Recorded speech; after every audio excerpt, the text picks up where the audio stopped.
Good evening, free enterprise fans, and welcome to a very, very special Monday night community race. Tonight, we are going to give you your first look at the new beta flags that have just been put in for testing here for Final Fantasy IV Free Enterprise. My name is Smithy, and with me today is Invenerable. How you doing, Inven? Hey, I'm doing pretty well. Looking forward to seeing some beta action tonight. Should be quite a bit of fun. So you might notice something a little different with the objectives here. There's a new objective quest-based system for progression here. Essentially, it lets you make your own types of variant flags rather than before where we just had the variants like Forge the Crystal and Giant Percent. Now you can also put in additional win conditions that you cannot get the crystal until you fulfill. So tonight, not only are we going to have to recruit both Cecil and Rydia, they're both going to have to get class changed to both Paladin and Grown Up Summoner, respectively. Then we're going to also have to beat Odin, beat Bahamut, and only once all 6 of those objectives are complete will our runners get the crystal here tonight. Absolutely, and you're going to see a few other things changed as well. Part of the beta, there's a lot of rebalancing going on, both in loot tables, shops, things of that nature. So things that you're accustomed to from Zima Zone always being in these standard shops, you're not going to find them tonight. Yeah, so basically a new era for free enterprise here starting tonight. So any metas that may have been cemented in place, well, say goodbye to them a little bit because things are definitely going to change here. Now, both Cecil and Rydia are guaranteed to be in the character pool as they're part of the quest objectives here, but they could be at any location. We do have the free characters turned off, so obviously we're not going to get any freebies in the quest there, but that means we could get something nasty like one of our required characters being behind the CPU spot on Giant. I wouldn't hate that. Of course, that can be there, and given that we do have to kill Odin and Bahamut, we could even see both of them. If both of them are on the Giant, that'd be very convenient because knock out both of them, find your character, bada bing, bada boom. Yeah, that's actually something important to clarify. They have to hunt down the actual bosses, Odin and Bahamut, not just the spots that Odin and Bahamut normally appear at. That is one of the functions you can put on with the new beta quest system. But right now, that means they might be looking in some boss spots that you might not normally see. They might be hunting in places like Feymarch that necessarily people don't like to go to and do the bosses there if they don't have to. Peeking in to see if Odin or Bahamut's hanging out there might be a good thing to do. Yeah. And one thing that we're not seeing, because none of our racers are really giving you the look at it, you can scroll up and down here at the main menu now, and it'll still show all your flags. It looks like it ends at the S standard, but if you load up a beta seed, which you're welcome to do, it is in public access right now, you can scroll down, and even if you have, all these many flags done to customize the seed to your exact liking, well, you can still double check it here on the title screen. Yeah, right you are. And as you can see, we do still have the key items shuffled just like a normal free enterprise scene. They're going to be in the normal key item locations, and they are also going to be at those summon locations as well. So they're still going to need to hunt down key items just like normal. Those are going to gate a lot of the progression. The crystal is just not going to be in there. The only way to get that crystal is to complete those quests. And as far as an ETA on the flags, Diva, it probably won't be too long.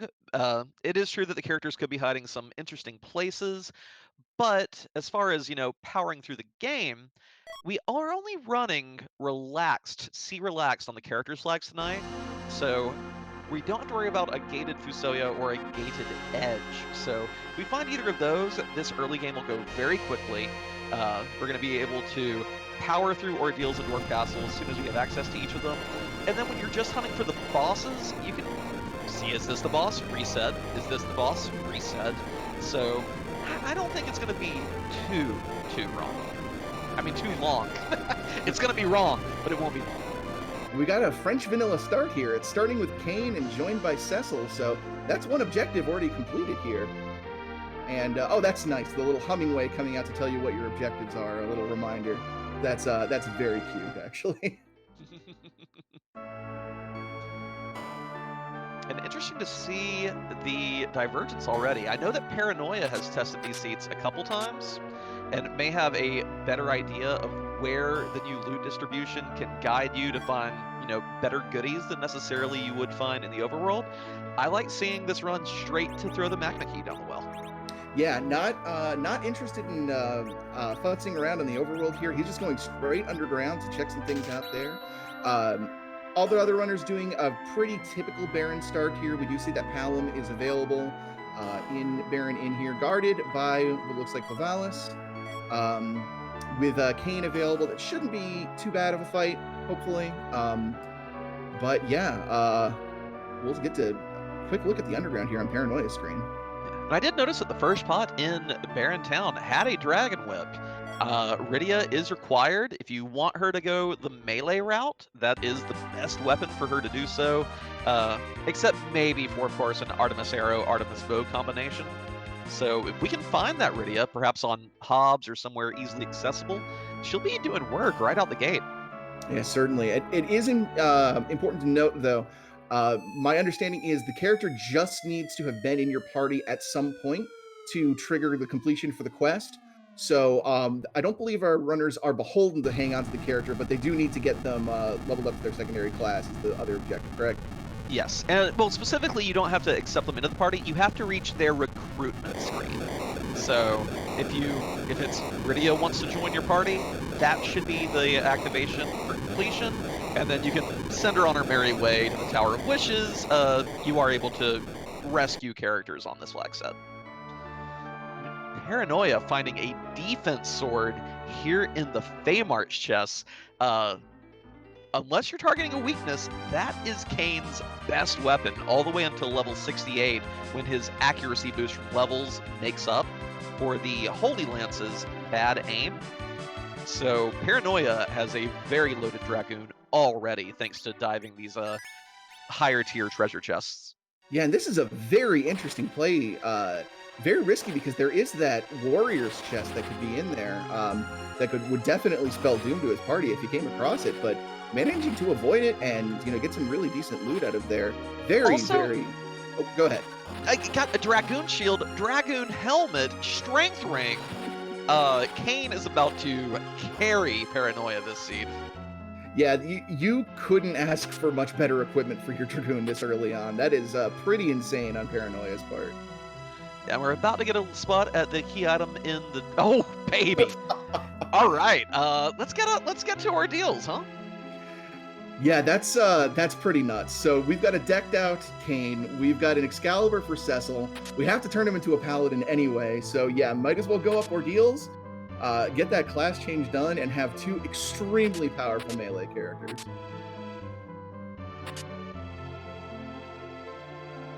And Kinda Nerdy Housewife is also in the Feymarch right now, about to pick that up as well. So, and Neon Gray also going down that same route. So yeah, Feymarch very, very popular with our runners right now.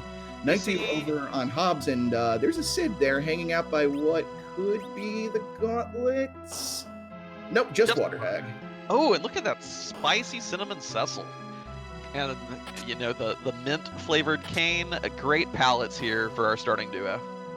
Yeah, absolutely. I like to imagine that green Kane being the Nintendo Power Kane, if anyone's familiar with that artistic travesty. Oh, God. I was going to say that after Zemazone teaching me to Fade March, the Fail March, seeing all this value down here is, my entire world view is being shattered, Smape. Yeah, we talked about shattering metas, and this is definitely challenging yours, isn't it? Yeah. Well, I mean, back in the day, we didn't see this a lot during the tournament, but we'd occasionally on weekly races see the old T2 flag, where the deeper into the game world you go, the higher loot there is in treasures. So when you have a T2 run, you would see people, gambling to, clear these these chests in the not the sealed cave, pardon me, the cave that leads to the land of summoned monsters. You'd see them doing it in the Sylph Cave just because it was a higher tier of gear. T3 just kind of balance things all over the place. So I like seeing this back in free enterprise. I'm excited. Yeah, absolutely. It makes it more interesting to get, get those treasure chests, get those treasure checks in these, higher level dungeons instead of, the same play where, you go antline because of the high density of chests there and the check to make. So yeah, really mixes things up and kind of rewards these very early plays into very dangerous areas.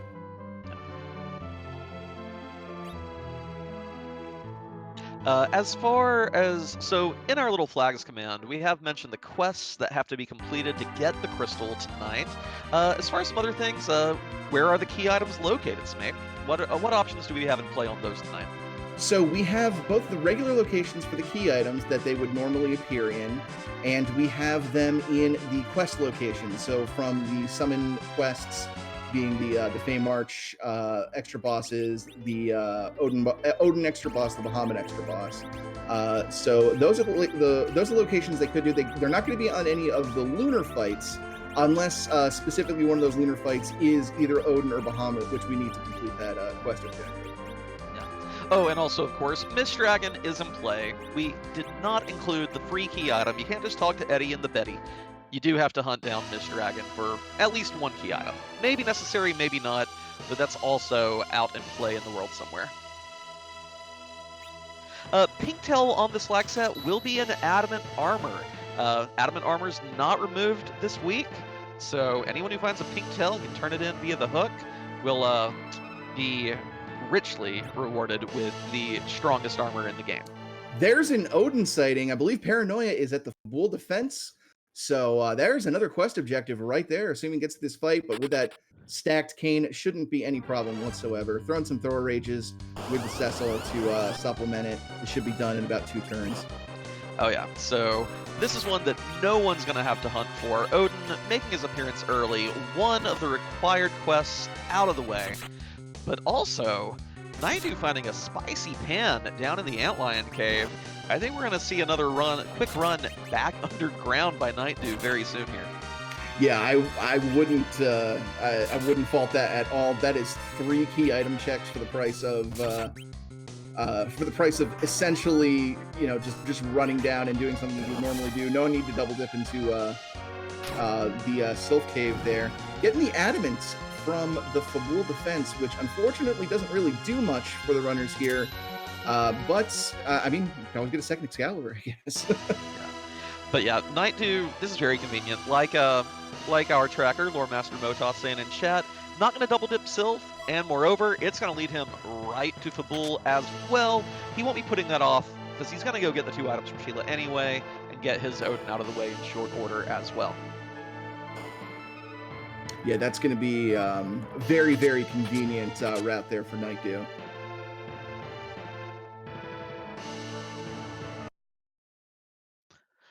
As for our overworld friends, would not surprise me to see some of them go back to Antlion. They may choose to ignore it because the loot there, again, under this this new and improved balancing, not as wild and invaluable as it may have been in version 3.8. Motos pointing out in the chat that Neon gave us Soma drop to Kane. Makes sense. Neon and I believe Nitsky had their 2v2 team during the World Series of Free Enterprise name Give Kane MP. And Neon has an emote devoted to Kane's caster animation, which is included in the vanilla game, but you never actually get to see it. A lot of fan mods and fan hacks take advantage of it though. Yeah, unfortunately, this isn't the DS version. We can't slap Phoenix on Kane to make use of that MP that doesn't do anything. So Spoon for bonking Yang in the head. The Sylphs cutting out the middleman, the middle lady from Vanilla. Don't have to get that from Sheila. And Sheila's first item, I believe, was just, it was a ninja hat. Not a bad piece of gear. It doesn't give you quite the strength boost of a bandana or a headband, but it does give you this sweet +3 agility bonus for if you're trying to fix your party's agilities in a certain fashion. But I'm excited to see what Naidu gets for this second item. Yeah, this is going to be big because if this ends up being a nice piece of progression or something that's required to finish this season, this is going to put Naidu in a very, very strong position very early relative to the other runners.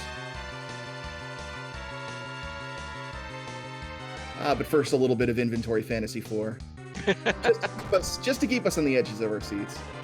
Well, I mean, with this boosted chests and having access to the underground, our racers have gotten a lot of really nice equipment out the gate. The question is, how much of it are you willing to sell? How much of it do you need to keep? Because also with the rebalanced shops, there's not as many things in the overworld that you really, really desperately want to spend your money on. Um, so, are you going to take the time to sell all this? What's the best use of your time? Right, exactly. And especially in a situation like this where you already have, you know, two incredibly strong melee bruisers that are essentially geared to the gills. So you don't really need to worry as much about, am I going to have enough damage to finish the seed? How am I going to handle Zeromus?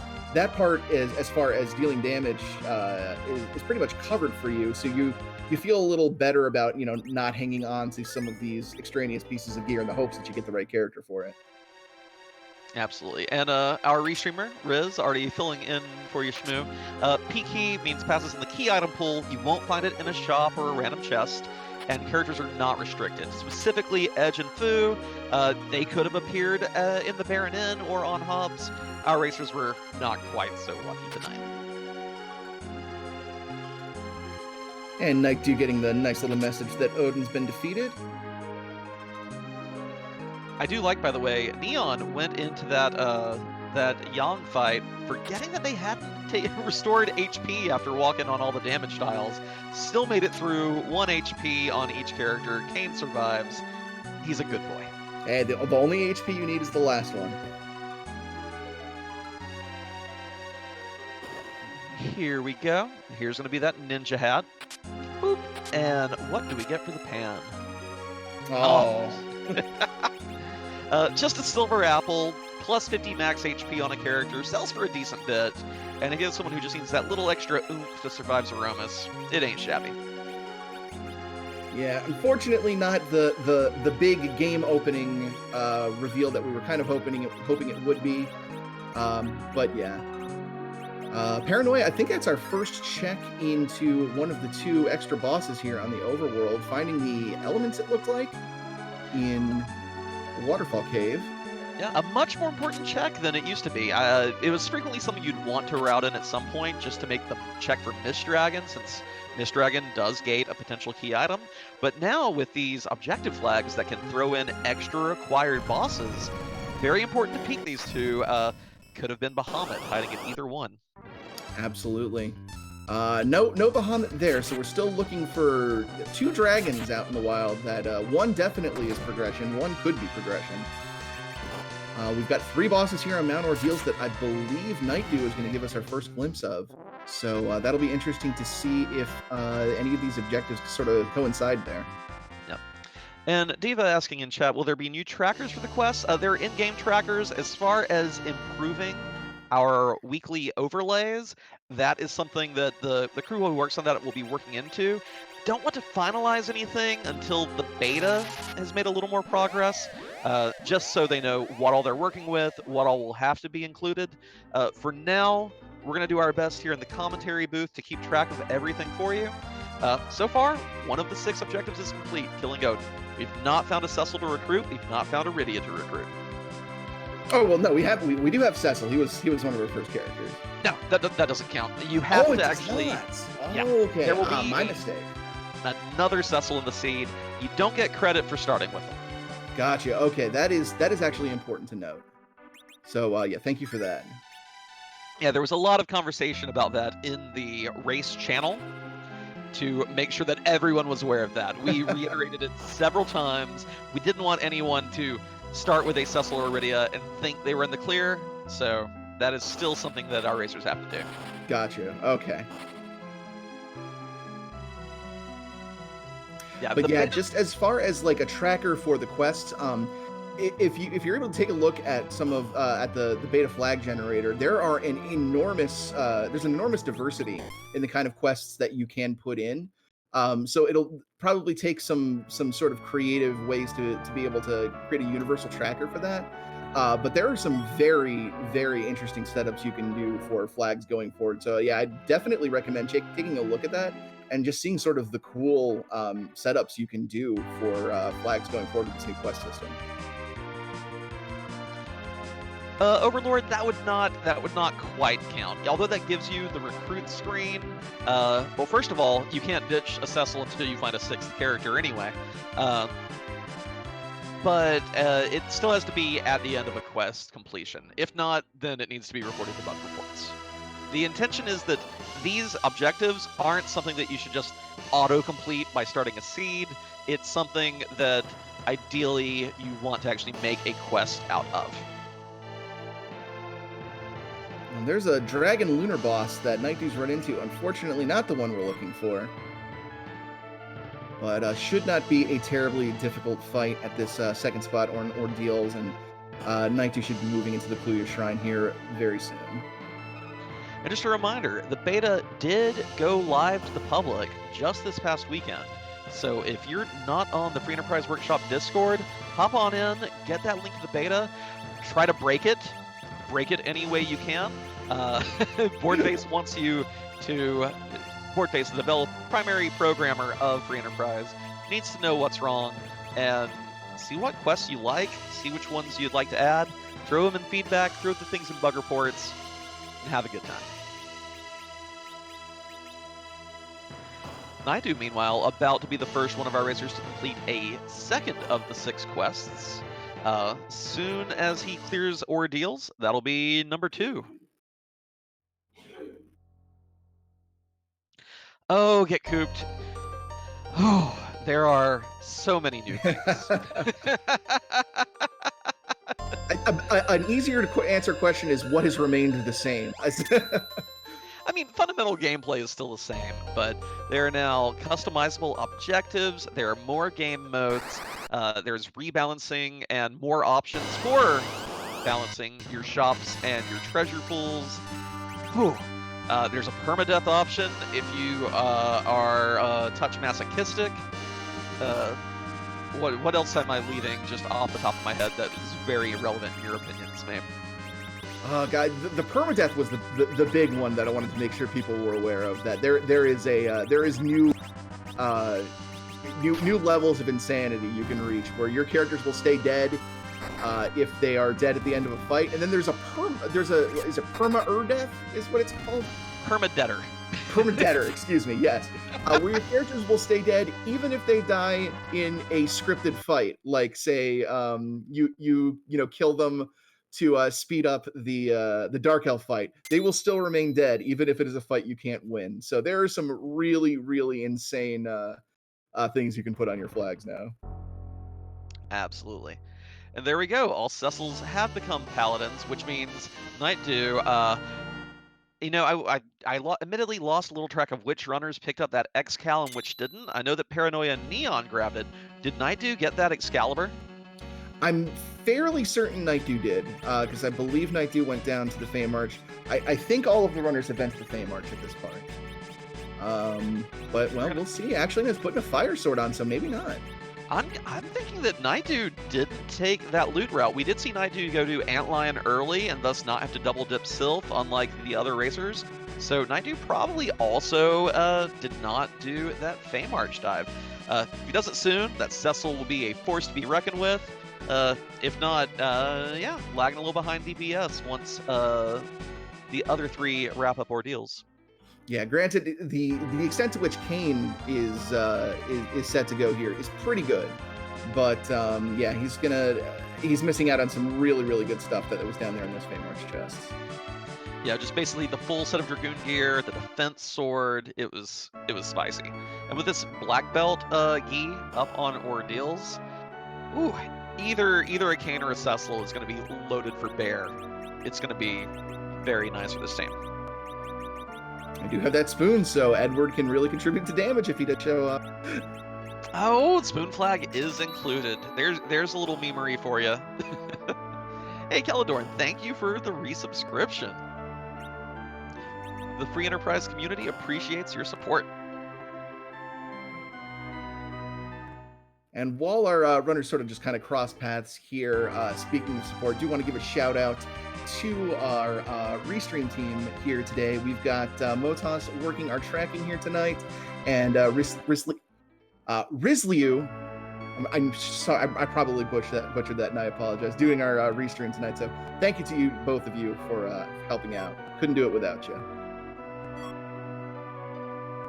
Oh yeah, there is the alt gauntlet flag, which was added very recently. That one I keep forgetting because it was just like it was added semi on a whim the other night. But a lot of people are getting a kick out of that. You don't just fight your base enemies anymore; they are added in from the surrounding environment.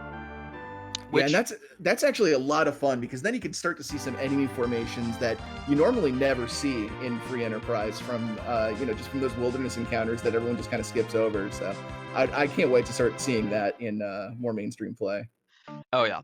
And also just the fact that all of a sudden, if you run into a gauntlet in one of the lunar spots, for instance, that can pretty much be your grind for the seed. If you have to beat them anyway for a key item, it's like, well, I don't even miss sirens right now. Yes, this siren is using the beta, and if you need to review the details on the flags, this link will take you to the beta site. You can scroll down and see what we're rocking tonight. If you have specific questions about changes, shout them out in the chat, and Smatey and I will get to them as soon as we see them.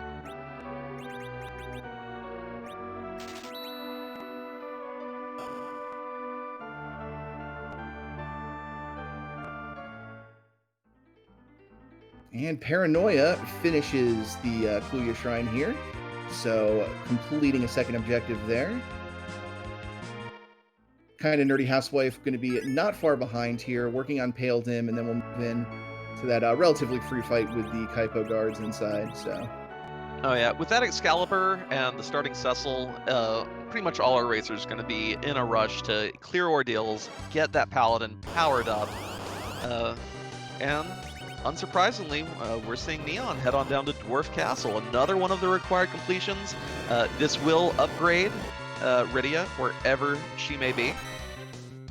And then after that, it's just a little bit of a scavenger hunt, and these objectives will be complete. yeah, we'll need to find Bahamut, find Rydia, and then they will have the crystal, and that's just a means of getting access to and the means to beat Zeronis. Absolutely. Because we Passes still need the pass of the darkness crystal. Like all these fun quests are there, but we still need to beat the game when it's all over.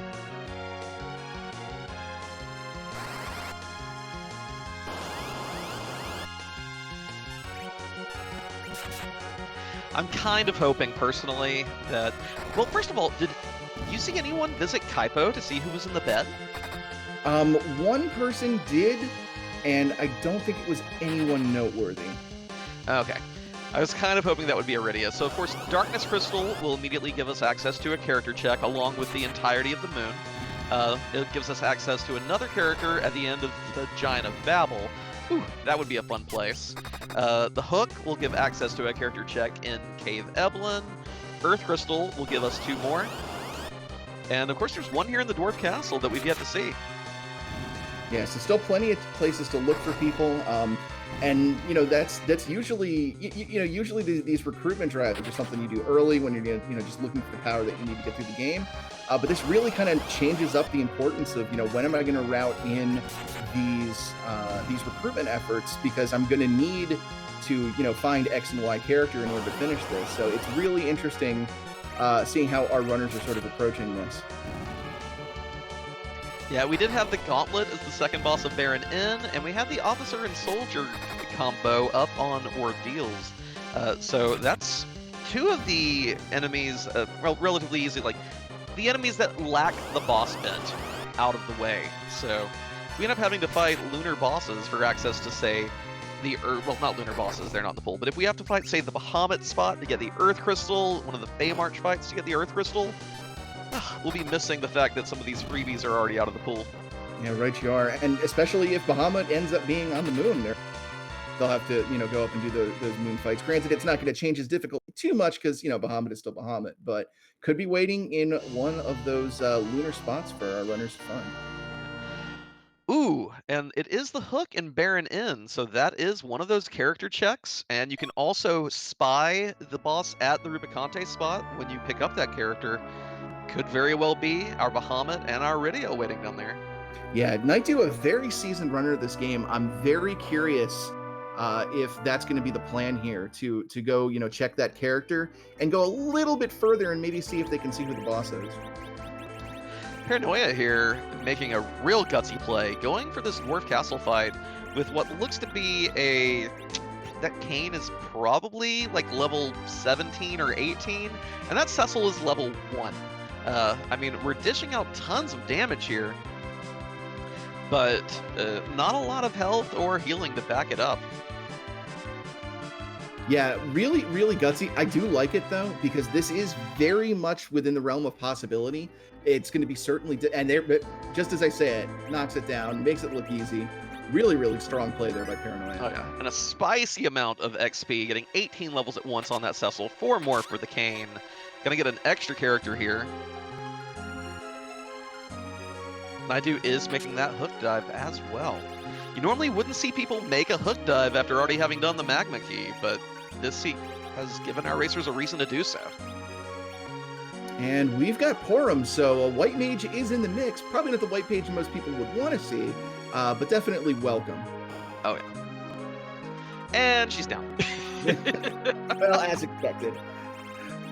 Now, this is a relatively free fight. Got the Hourglass out, so these Dark Imps should be pretty elementary to take out. Getting Porum back up so she can reap the rewards of the XP from this fight. So she'll be online and relatively useful just after this one fight here. Incidentally, by the way, Hourglasses, now a heavily gated item, this being a standard Chops flag set, I would bet Paranoia found that in a chest somewhere, and that may have been the only one that he has, so very wise place to use it here. Just 3 attackers here, and you want to get this XP on your baby white mage. Very, very good use of a limited resource. Yeah, definitely heads up play there. If you're gonna pop an Hourglass on a fight, that was definitely a good situation to do so. Making sure that your newly recruited white mage is going to get the XP to start getting online, and knowing that it completely trivializes that fight when you use it. So good play by Paranoia, and now that he's got the Dwarf Castle completed, that's another objective checked off, and we'll see if he gets any progression from the key item spot here. Yeah, so Paranoia up to the 3rd objective completed. First one of our racers to do so. Key item, Tower Key. Ooh. Which, although, here's the tricky thing now that Paranoia has to perhaps be a little paranoid about, and that is Tower Key, unless it has Bahamut, no objectives there. But you're still looking for Bahamut, you're still looking for a way to Zeromus, you're still looking for wherever Rydia is hiding, as well as the Cecil to actually add to the party. So, 2 key item checks up there, both very reasonable for this team. I think it's a good play to make at this point.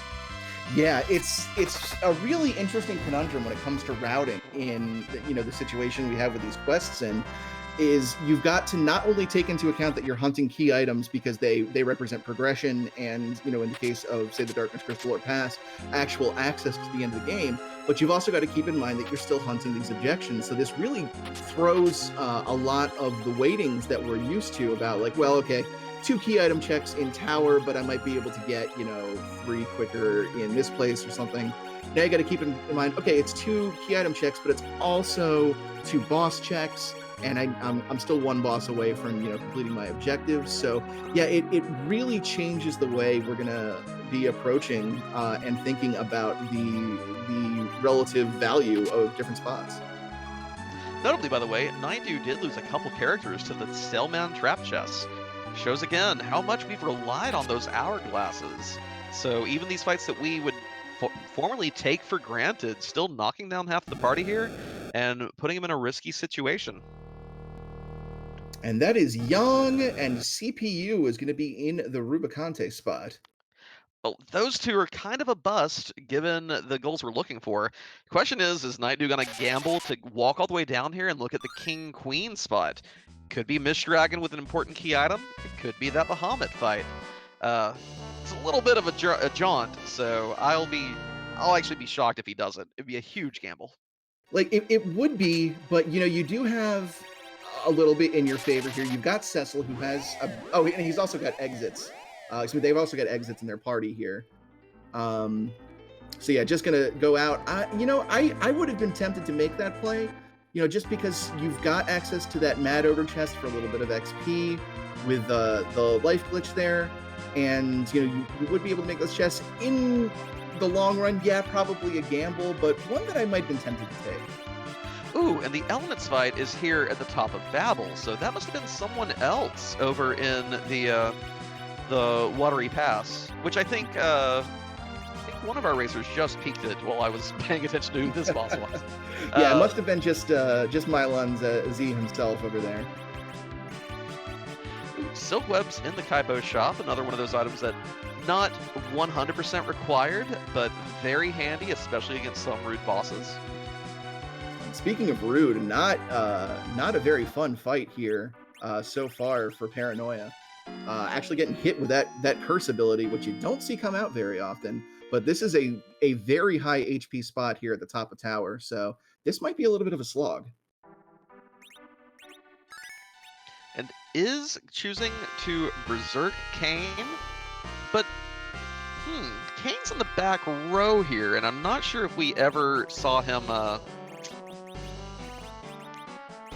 I'm not sure we ever saw a Dwarf Axe.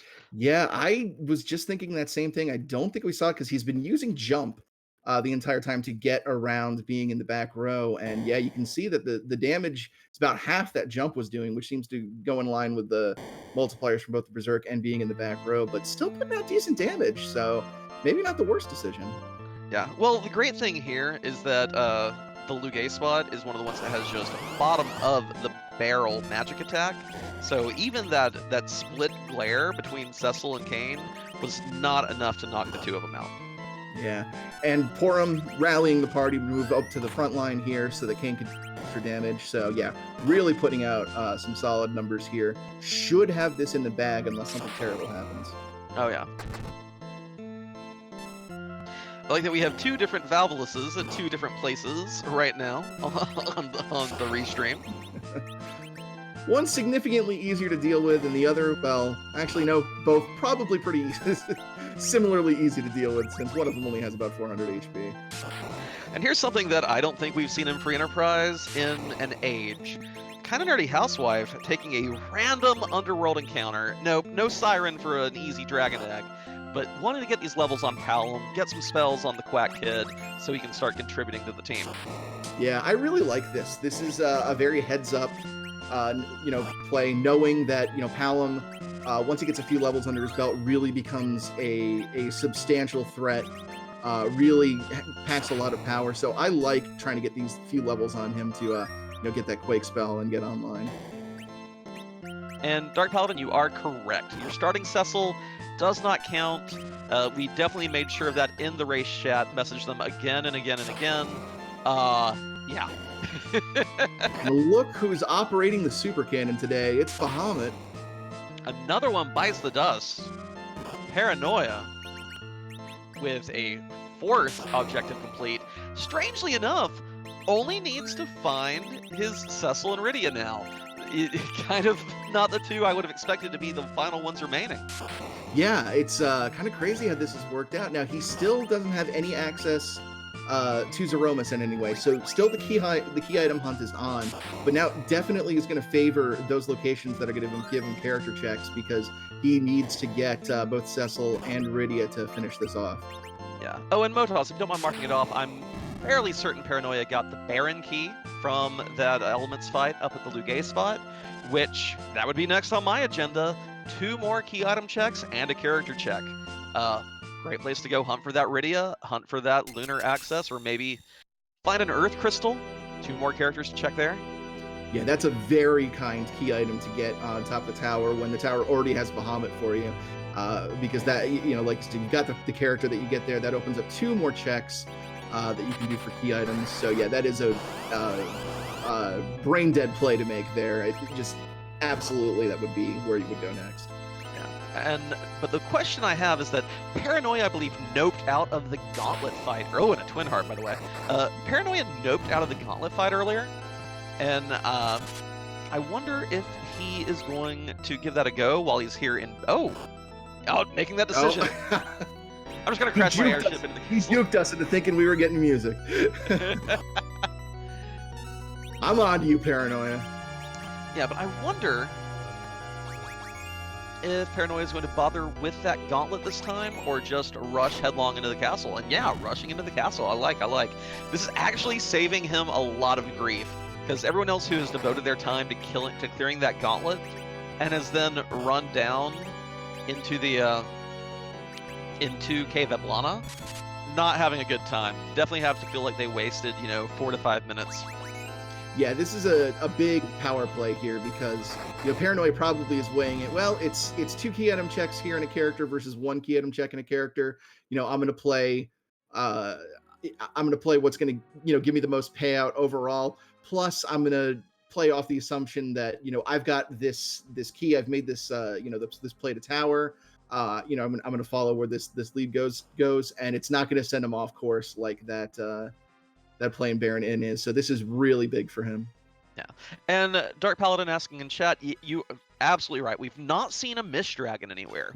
So the only way Paranoia really gets bitten by the skip is if Rat Tail turn in is important, or if it's Mist Dragon at King Queen Eblin. Those are the two things that would really, really punish Paranoia at this point for these, so far, very fortunate routing gambles. And it looks like Baigen grew about 6 extra arms here because it's Octomam standing in the retainer spot here. Hey, Scully Kitty, thank you for the raid. Welcome to the first community race done on the 4.0 beta. We're having a pretty good time so far. Yeah, this has been really, really exciting. Very, very interesting how these objectives really mix up how the seed is played. Yeah. And just to fill everyone in, the 6 objectives tonight are to recruit a Cecil, recruit a Rydia, glow them both up by completing Ordeals and Dwarf Castle, and then also defeat Odin and Bahamut. We've seen Odin at Fabul. We dealt with Odin in the... Odin at Fabul, Bahamut in the Tower Cannon Room. We've done Ordeals in Dwarf Castle, but where's... And this was a starting Cecil. He doesn't count. Where's the Cecil? Where's the Rydia? How do we get to Zeromus, maybe? Well, we might have one of these answers here. We've got the Magus Sisters. Shouldn't be too difficult here for Paranoia to take out with his party sitting as it is. That's going to give us a character check and then a key item check immediately afterwards. Then we'll still have the Odin spot to check as well. So we might get some answers here. We also got that Twin Harp that Paranoia has. Hopefully we'll get to see that checked as well. Kind of Nerdy Housewife has also cleared Dwarf Castle. And if she chases this tower key, that will also lead to her Bahamut. Night Dew heading there right now as well. So a lot of our racers on the right track. I'm also going to disagree with ETAP in chat. This Cecil is pretty glam. The Dawn of Souls version of the Knight is probably one of my favorite palette swaps for Cecil. So disagree on the glam there. And Dark Paladin with a question in chat. Rose's mom will still tell you potential key item locations you've not checked. Your tracker in your menu will tell you which key items you have used, where you got them. But there is also an objective. I'm laughing at Edward. There's also an objective tracker in your menu as well. It'll indicate which objectives you've completed, which ones remain. And we laugh at Edward, but we do have the spoon for Paranoia. So that's another incredibly powerful melee fight. Just joined his party. So, I mean, not the worst thing to have found there, but unfortunately just doesn't give us any progression. Yep. Well, let's see what the key item is, and we'll also see if Paranoia feels mighty enough to make a run at the Odin spot. Yeah, Paranoia has been making some very early low-level plays and some bosses here, so it would surprise me if he doesn't at least peek the Odin boss. Yeah. Canary Housewife validates her seed by talking to the temp job dwarf, a computer technician. Cool. And there's the pass, so that is Zeromus access. It's just a matter of getting that crystal by finishing objectives now. Although, the pass is always pleasant to see, but one of the things that I like about the new objective system is that you can still have to complete a large portion of the seed, but you can still get your crystal while in the depths of the moon. If, for instance, Bahamut hadn't been in the tower, let's say that he was down at the Ogopogo spot, boom, you don't have to come back to Earth. It's a faster walk to Zeromus there than it would be to use the pass. So this kind of lowers the value of the pass. It's still great, but it's not as off the chain as it is when you're doing version 3 with the Forged Crystal flags. Yeah, that is a very, very good point. It's kind of equivalent to the old no variant runs where you would, find the crystal on one of those lunar bosses and then have to make the decision. Well, am I ready to just go to Zeromus now, or do I need to go to the blue planet for anything? So, yeah, very, very good point. Yeah. And Paranoia throws that spoon on Edward. I'll be impressed to see the Spoony Bard live that long fighting whoever it is down here, but we'll see who the boss is. And you can tell with these boosted treasures how things have been rebalanced. These are 2 Stardust rods just hanging out, Zeus gauntlets. Definitely trying to incentivize people to check treasure in Baron. You wouldn't see people open a lot of chests in Baron during Zima's Zone. By this point, you were usually well enough equipped, but now there is fantastic treasure to tempt you into spending some extra time. And running into Plague on Odin's throne here um, I shouldn't be can terribly difficult. I cannot imagine a better boss to see here with a base level Edward. Yeah, that's very, very true. Keeping him since there's no physical damage or damage of any kind going out, it's all around that death sentence ability. Keeping Edward alive to reap the benefits of the experience from this fight should be pretty elementary. Yeah. And on the other hand, we did see Paranoia pop a Kamikaze, but then berserked Cecil.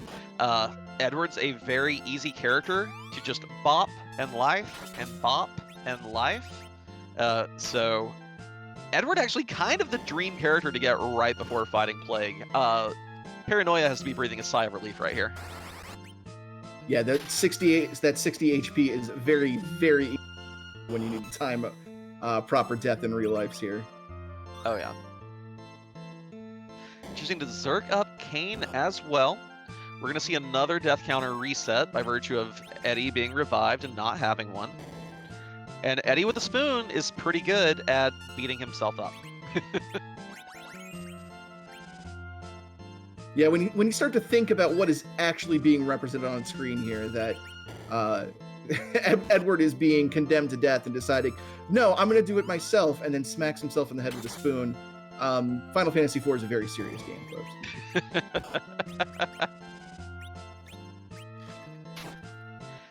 And Plague down, easy peasy. Wonderful execution by Paranoia. And there's a rat tail. That could be interesting because Paranoia does not have the... Yeah, Paranoia did not, just noped out of the gauntlet fight. The gauntlet fight is what gives that hook. So if there's something important behind this rat tail, the 2 main things I can think of, Smape, would be the Earth Crystal or the Darkness Crystal. Or even the package. These are the 3 things that gate characters we've not seen yet. And Paranoia still needs both a Cecil and a Rydia. Yeah, right you are. Like, at this point, he has what he needs to get to Zeromus, but to get that crystal, it's about recruiting characters at this point. So key items that lead to character recruitment are very, very big. And, he did skip out on that variant, and we know that's where the hook is. If he decides, he doesn't want to go back and,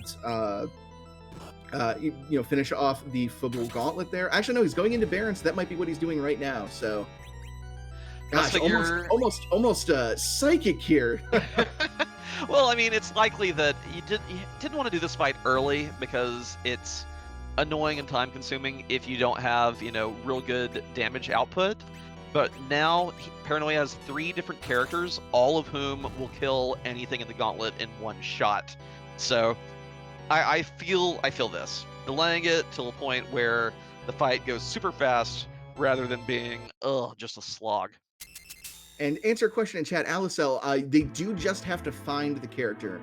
My understanding is they do not have to actually recruit them. You just have to get to that screen where they are asking to join the party. You can just give them the boot from there if you don't want them.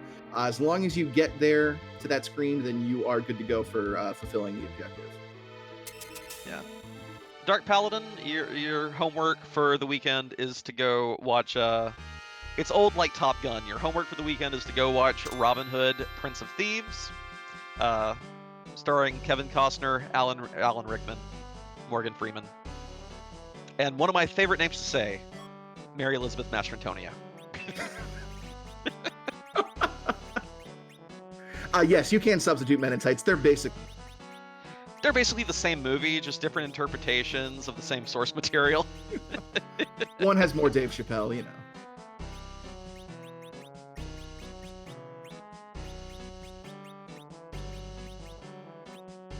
And more Carrie Elwes. That's true. That's very true. And probably more importantly, more Patrick Stewart. Yeah, and more British accents.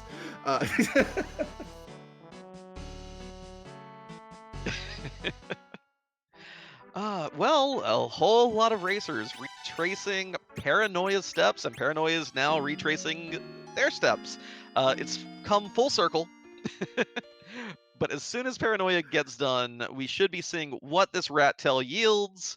Paranoia will not surprise me if he decides to go be disappointed in Cave Eblana. And then what are we down to at that point, Snape? Where can we go from here? It would be Cave Magnus at this point, I believe. That harp would represent really the only way forward that I can see from what they've gathered so far. Yeah, that and the Feymarch bosses. So down to 3 choices. But I have a feeling this rat tail will give us some guidance. Right, you are. Sheila won. Oh, go ahead. I was just going to make a note for chat, since I know chat loves music so much. One of the optional quests you can put on for the objective system is that you have to defeat Dark Elf with the twin harp. So you can make music mandatory in any seed you want to generate. Probably the best new feature. Absolutely. And Maggie, Sheila 1 gave a ninja hat, and Sheila 2 gave a silver apple. Hooray! Not quite the goods tonight. Paranoia, by the way, showing off his knowledge of some of these new chest rebalancing, never even went in Damsian. Those 13 chests that are often so important for runners at the start of the game, didn't even care this seed. So interesting to see how practicing these new flag sets are kind of, shaking up the meta a bit. I like it. Yeah, that's going to have to be something that's going to take a lot of adjustment, because I know that those chests have been really crucial to getting an opening windfall for a lot of runs. There's the package. That's one of the items that could potentially lead to a character necessary. Yeah, Paranoia, I'm sure, is hoping here to just find Cecil and Rydia at Package and Cave, but we know Cave won't have the goods. That does seem to be where he's headed next, though. Now, let me ask you, Invenerable, if you're in the position Paranoia is in, you've got to find 2 more characters. You have not found Mist Dragon, and you go check the package. Do you then continue on to the boss at Kaipo after you've checked package, or do you just check the character and leave? That's, do you want to know my dark secret, Smapty? Yes, absolutely. Can you guess how many of the beta seeds I've played? 5. 0. I've not played a single one yet. I'm terrible, I know. After Zima Zone, I've wanted to do a little bit of, shenanigans with some vanilla speed runs. So I can't tell you what decision I would make. The thing is that although we've not seen Mist Dragon, and although we have KQ active, where key items are vanilla locations plus summon quests, well, that doesn't account for Mist Dragon. Mist Dragon could literally be anywhere with my key item. I would put it on the back burner. I would chase known quantities first. Just because, if Mist Dragon, say, has the Earth Crystal with both your Cecil and Rydia, Mist Dragon could be at the end of Giant. We can wait on that. That's a very, very good point. Now, it would seem like Paranoia agreed, went in there, saw it was Rosa, ordinarily a great character, but I think is pretty much set in, what team he wants to take to Zeromus at this point. So just resets out. Rosa, not necessary to complete the seed. So it's looking more and more like the Earth Crystal might be the key to this. Absolutely. So the good news is that I'm pretty sure when Paranoia gets through here and finds this this Disappoint Monk, I tried to make that work. It didn't. No, that worked. I appreciate it. Okay, good. I think we're gonna see a twin harp check. So I'm preemptively hoping that we get to spam Freen harps within the next couple minutes. Oh, not even accepting. Nope. See ya. Yeah, Now I'm hides at that little cliff so Young doesn't even see him. now I'm really hoping for Miss Dragon and King Queen Evelyn. Oh, that would be juicy. Yeah, because that's now two runners that have gone through that Evelyn check and decided not to press on to make that King Queen Evelyn check, and we're slowly running out of places to check, so Oh possibilities baby. growing. There he goes. The man of the people here tonight.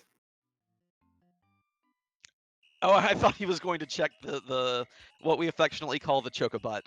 That chocobo village is shaped in the form of a chocobo, and there are two items hiding in its tail feathers. And when he started to go right there, I thought maybe, but no, just trying to catch that slippery black chocobo. Okay, now I knew that those items were there. I had no idea that the over was shaped like a chocobo. That's adorable. Oh yeah, you should definitely pull the map up at some point. While we're walking through this cave Magnus and everyone else is retracing their steps, I think I can pull it up and post it for the chat. Let's take a look here. While Inven's right there, just another big shout out to our restreamer here tonight, Rizliu and Motos working the tracking tonight. Big shout out to our restream team for making this happen. Very, very excited to be here tonight with these beta flags. So definitely give them a follow if you can. And we got some music coming up, so I will be a little quiet. Likewise.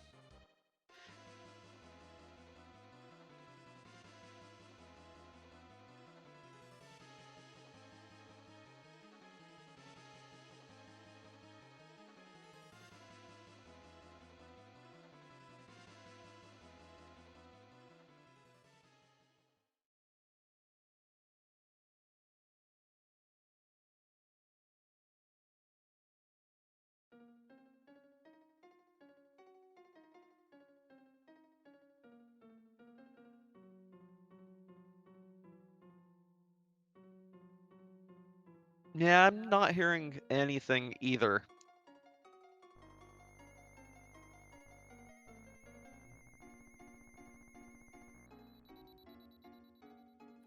Yeah, it is very faint, but jacking my volume up. We've got Kefka's theme tonight. That is excellent. Well, on the bright side, we will probably be getting just given that what Paranoia has shown us on the seed, we're is this even randomized? We're probably gonna get an encore at this rate. So Night Dude finds a lightsaber, by the way, in the East Baron Tower. I really cannot wait for him to pick up that Excalibur that's just been sitting there all along, all seed long. Just waiting for some noble knight to come pick it up.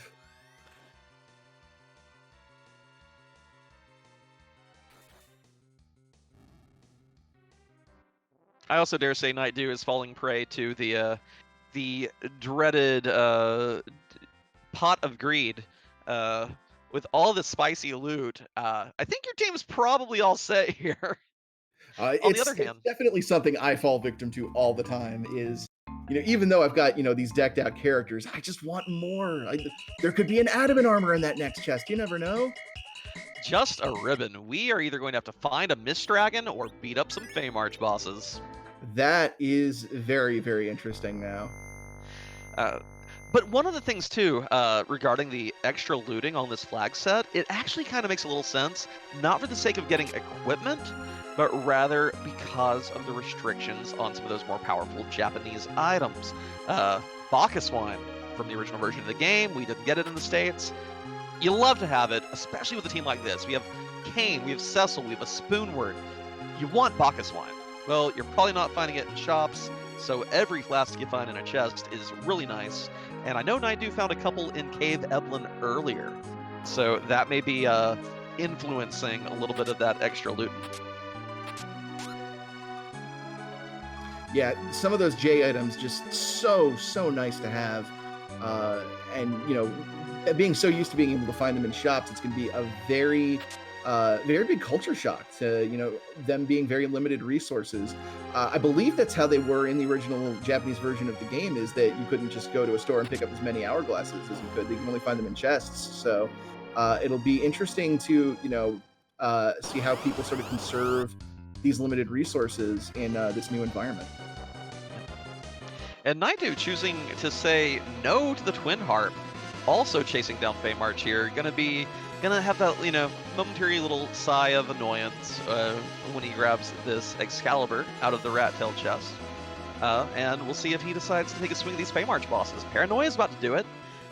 Looks like the highest level character on the team is a level 30 Kane. Did you actually see the Feymarch bosses early?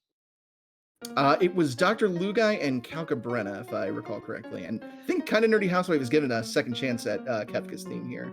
Oh, baby.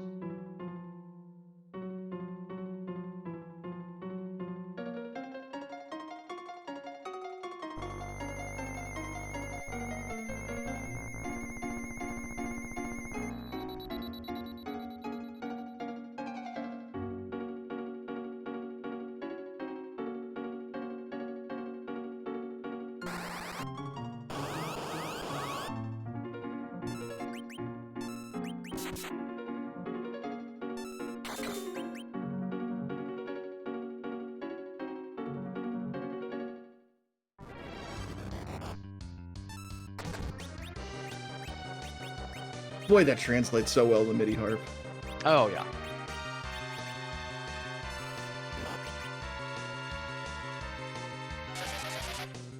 Naidu is kind of fortunate to not be going there yet. I mean, for one, we know that it doesn't lead to anything unless there's a Mist Dragon at the Kaipo Guards fight.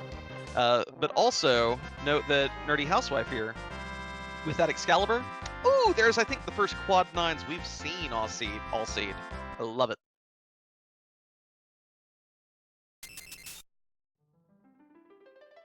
Yeah, getting a rare opportunity to take advantage of that massive weakness that Dark Elf second form has. And Ribbon, not the worst thing in the world. Still a pretty decent bit of gear, but at this point, yeah, Runner's really, really looking for something that's going to break this open, get those last 2 quests completed. Another one of those J items that you're not going to really find that often on the standard shop flag set are hourglasses. The question is, does Naidu still have one handy? Paranoia looks like went after the Lugai fight first, which Asura's HP is 23,000, split amongst all 4 forms. Not going to be too much of an issue here. The Cabrina can be very annoying here, especially if this Quake doesn't wipe them all out in one go. Yeah, Naidu doing some blinking here on Paola, looking like going for a brute force approach here instead of using an hourglass. Maybe wants to conserve them or doesn't have one right now. But Quake should deal with them in pretty short order as well. Chat pointing out that there was one in a Feymarch chest that I'm guessing most of our other racers took advantage of earlier, but Naidu, first visit to the Feymarch, so probably still has it handy. We'll know in a moment.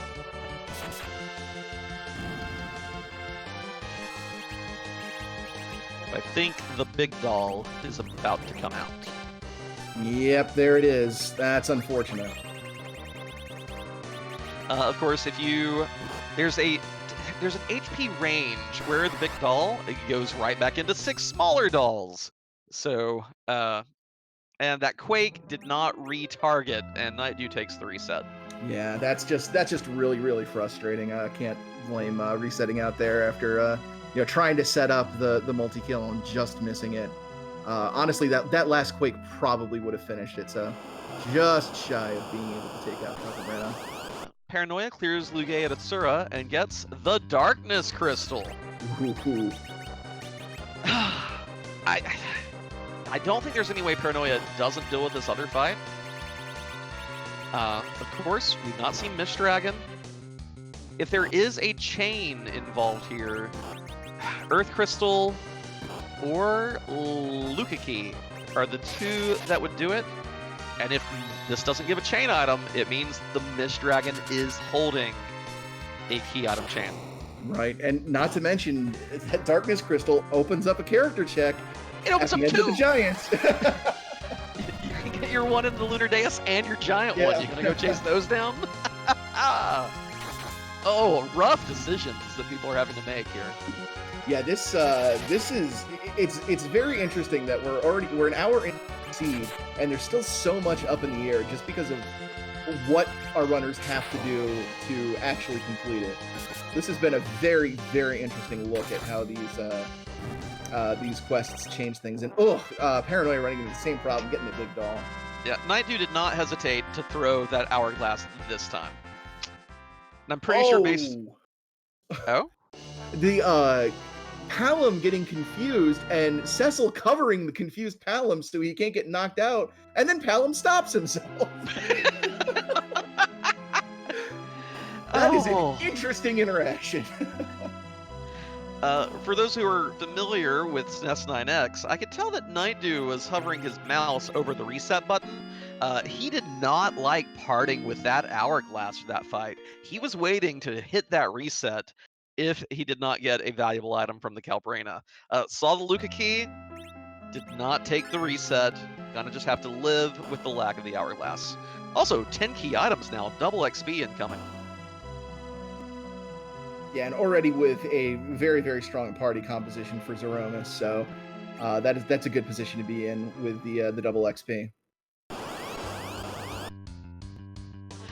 DP pointing out in chat that Paranoia got a little cocky here. Did not save. Maybe used to how easy Calbrina is when you have unlimited hourglasses. Still makes it through. Turns out Paladin with an Excalibur does really, really good work. Oh, and a Luca key. That's another check. Yep. So the convenient thing about that is you can see the key item first, and we can also, there is a boss down there. So won't surprise me to see Paranoia rush that point. Be pretty neat to me, though, if someone else were to immediately rush Darkness and Giant. Yeah, Nightdew and Paranoia could be going in complete... no, not interested in the sealed cave at all. He's going for the Darkness Crystal. I mean, you still need 2 characters. That's the issue. That Cecil does not count. If I still need 2 characters, I'm still doing checks like that. Although, one potential key item location is Cave Bahamut. Check the character, can do Cave Bahamut, and if they're both Bubkiss, run back to Earth, I suppose. Yeah, it seems like a little bit of a roundabout way of doing it, but I mean, yeah, that could definitely be an option. But yeah, it's other than just a gut instinct of wanting to try to break away from the pack to do that first. I can't see that would be a hard call to not do Sealed Cave before going to the moon. Well, there is another thing that I just realized. Sirens are probably not going to be found on this S standard seed, which means my preferred grind option right now would be Mac Giants in the Giant of Babel. A Cecil with cover can protect the entire team from their melee attacks. You can life glitch them. You're getting double XP with these 10 key items. Paranoia may be setting up to go ahead and knock his grind out of the way to get ready for Zeromus. That is not a bad idea. I guess also for someone that might be a little gun shy of the Mac Giants is not doing Sealed Cave also leaves the trapdoors on the table. Paranoia probably in a position where he would much rather do the Mac Giants, but that is also there.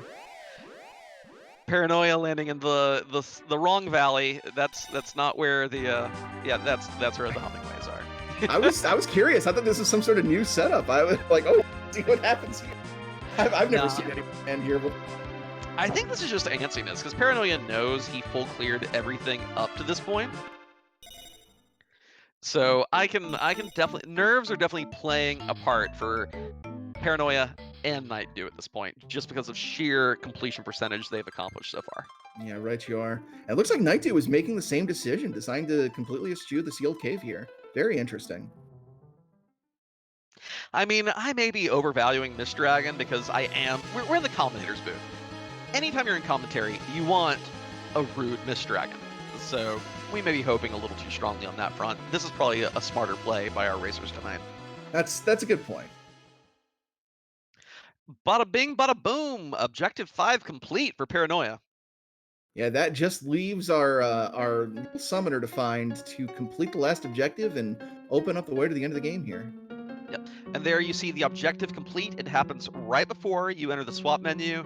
It is the act of them joining the team that gives you that completion. 1 to go. Where is Rydia hiding?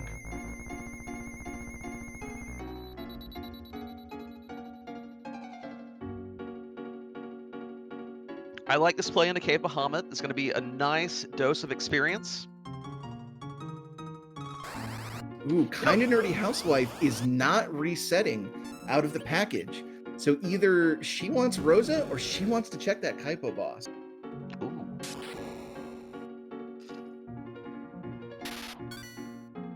Incidentally, if Paranoia gets down here and sees a boss that he's not inclined to fight at his current levels, not a bad place to grind here. I wouldn't necessarily do it on the random encounters because without hourglasses, they're really rude. But there are 3 scripted behemoth fights that you can get into if you turn encounters back on. Uh, Very easy fight to handle if you have a source of blink, which we do with Porum, and if you have good DPS. So another often overlooked source of XP to keep in mind under this new item rebalancing. Yeah, and that's going to be one of those tools you'll want to keep in your back pocket going into this brave new item balancing world that we have, especially when you've got a team like Paranoia that's so bruiser heavy that can really handle Behemoth really well with just those straight up auto attacks. Yeah. So, fun fact, 2 bosses in the game are tied, 2 boss locations, for highest physical attack power. CPU and Bahamut. So these Asura counters, you ready for this? Oof. And that was Yeah. in the back row. Indeed. So this is a fight where I think you're going to want to double Star Veil. You're going to want to pop a bunch of not illusions. We don't have those. You're going to want to put Blink. Paranoia may be opting here to knock everyone down to critical HP and then let Cecil auto cover. But then you run into issues like Eddie having too much vitality to come back in an auto-weakened state. Edward can't even die properly sometimes. You know, that's really impressive.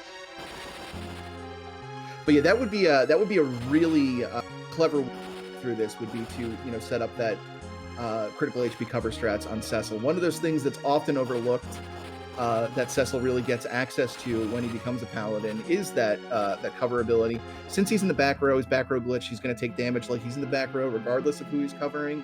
So this could be a really, really good way to manage the physical damage that's upcoming here. Yeah, that's definitely the plan. We see here Paranoia putting Blink directly on Cecil. I bet that I may have missed it, but I would wager Paranoia did a manual cover on Porum. And probably not looking for a way to get Eddie down into critical HP. It looked like we might have seen a Fire 1 flung at him, but not yet. Still gonna get a source of Reflect up on Asura, though. Life blocking here, I think, would be a little tricky, because you're gonna be having to balance trying to get your hits in while keeping Cecil blinked. Yeah, it's a really useful strategy if you can pull it off, but in a situation where you're also trying to juggle everyone's HP like this, yeah, I think just the Reflect on Asura is the stronger way to go. Yeah. Other thing to look out for, Paranoia, Cecil won't cover if he's still in a defensive state, so that's a... It looked like he hadn't gotten the attack queued up quite yet, and thus was not covering. Oh no! Cecil's zerked! Never mind. Oh yeah, he cannot do any covering if he's under... Is it any status effect or just Berserk specifically? I'm pretty sure it's just Berserk. I think as long as you can input commands, Cecil will continue his paladinly duties. So yeah, this is not looking great for Paranoia. Not exactly an optimal setup, and yeah, it's just a Berserk Cecil now. I can't see this going very well. Yeah, you, and with not having wall on Porum, to prevent the healing, you kind of have to do the double Star Veil, or it may just be that Paranoia may have this perfectly timed to be doing Lifelock with a Berserk character, which is honestly really cool. And it looks like, I mean, only taking 1 damage a hit. I'm kind of speechless here. Did he actually set up an automatic lifelock? Yeah, this is either ungodly timing or ungodly luck, and I'm excited for either option. Yeah, that's what's happening. It is only spinning to that life 1 phase. As long as Cecil doesn't get too hard here in any of these hits, He's gotten hit for about 200 on some of these, most of them hitting for just one. Paranoia might clutch this out. I mean, there's a decent number of HP at this spot, but if Asuras keep rolling these ones and Cecil is perfectly timed like this, Wow! oh, that's beautiful. Beautiful. I cannot wait to find out if that was calculated or just a huge stroke of luck. And your reward is Tella. That is depressing to see that level of enormous galaxy brain play rewarded with Tella. That's wonderful. So unfortunately, that means Night Dew is also going to be struggling this fight through this fight for no payback, no payoff. Excuse me. But Paranoia heading back to the blue planet. Maybe Paranoia hasn't been to Kaipo and doesn't know what character's there.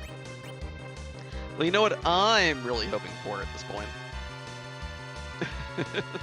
Show me garbage in the Silk Cave, and let's get a good old-fashioned Mist Dragon hunt on our hands.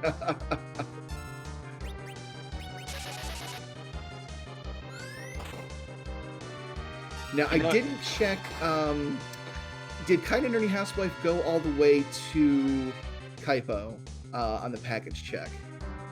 Yeah. She has Rosa in the party. Okay. It was the Nope rope. Oh, okay, gotcha. Have a Dreads fight.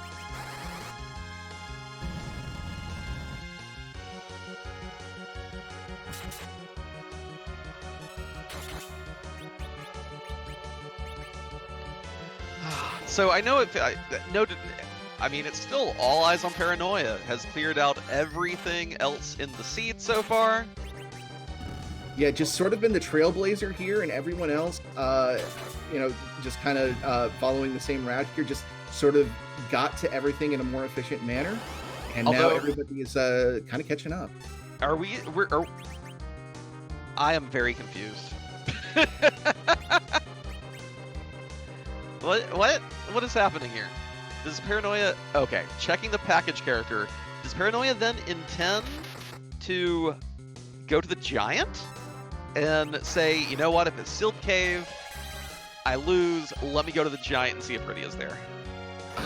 That's the only reason I can think of that he would take the big whale all the way over here, is that he immediately plans to go to Babel afterwards. I don't know how I feel about this. I think that assuming the Earth Crystal... I mean, I think you have to go see if it's Earth Crystal, at least in the Sealed Cave. If it's Earth Crystal, boom, you have to chase it. If it's not, fine, choose your poison, hunt for Mist Dragon, or go to the Giant. But I think you at least have to peek and see if that's the Earth Crystal. I think the feeling here might be Paranoia might feel like he's behind, because we're an hour and 15 in and still no-go mode. So the idea, what might be going through his mind is, well, I might be behind here if I go and make these checks that I, quote unquote, should be making.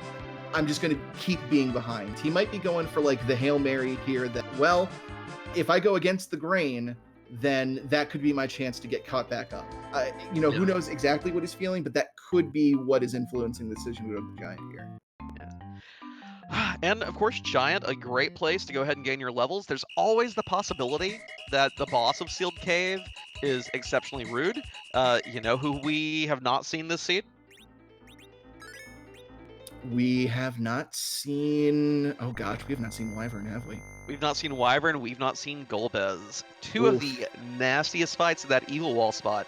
It's super fast, it's super high magic power, because they really didn't want it to miss with those counter rays. Yeah, so there's some nastiness that could be lurking in the Sealed Cave. So I can perfectly understand doing, like, even just, if you can beat these two bosses, that pretty much accomplishes your grind right there. It's so much XP between the two of them, especially on at the 10 key item mark. So I don't hate this. See who your character is, get a whole bunch of XP, and then, if you're not done then, you'll be ready to steamroll everything else at that point. Yeah, right you are. This is kind of a moment of truth. What nastiness is on this bridge? And point of the matter also, we have the 4 restreamees tonight. As far as entrants in the race, nobody has finished yet. Not a single one. So let me double check. How many entrants did we have in this one? That is 4, 5, 6, 7, 8, 9, 10, 15. 15 entrants, no finishes yet. And yeah, looks like he's doing the D machine grind. Pick up that Tella. This is a fantastic grind. You could have probably already done a giant grind without him, but that one's niche right now. I really think with the restrictions on sirens, we're going to see it come into vogue in the very near future. Probably whenever we have another tournament, you're going to see a lot of Mac Giant grinding. Yeah,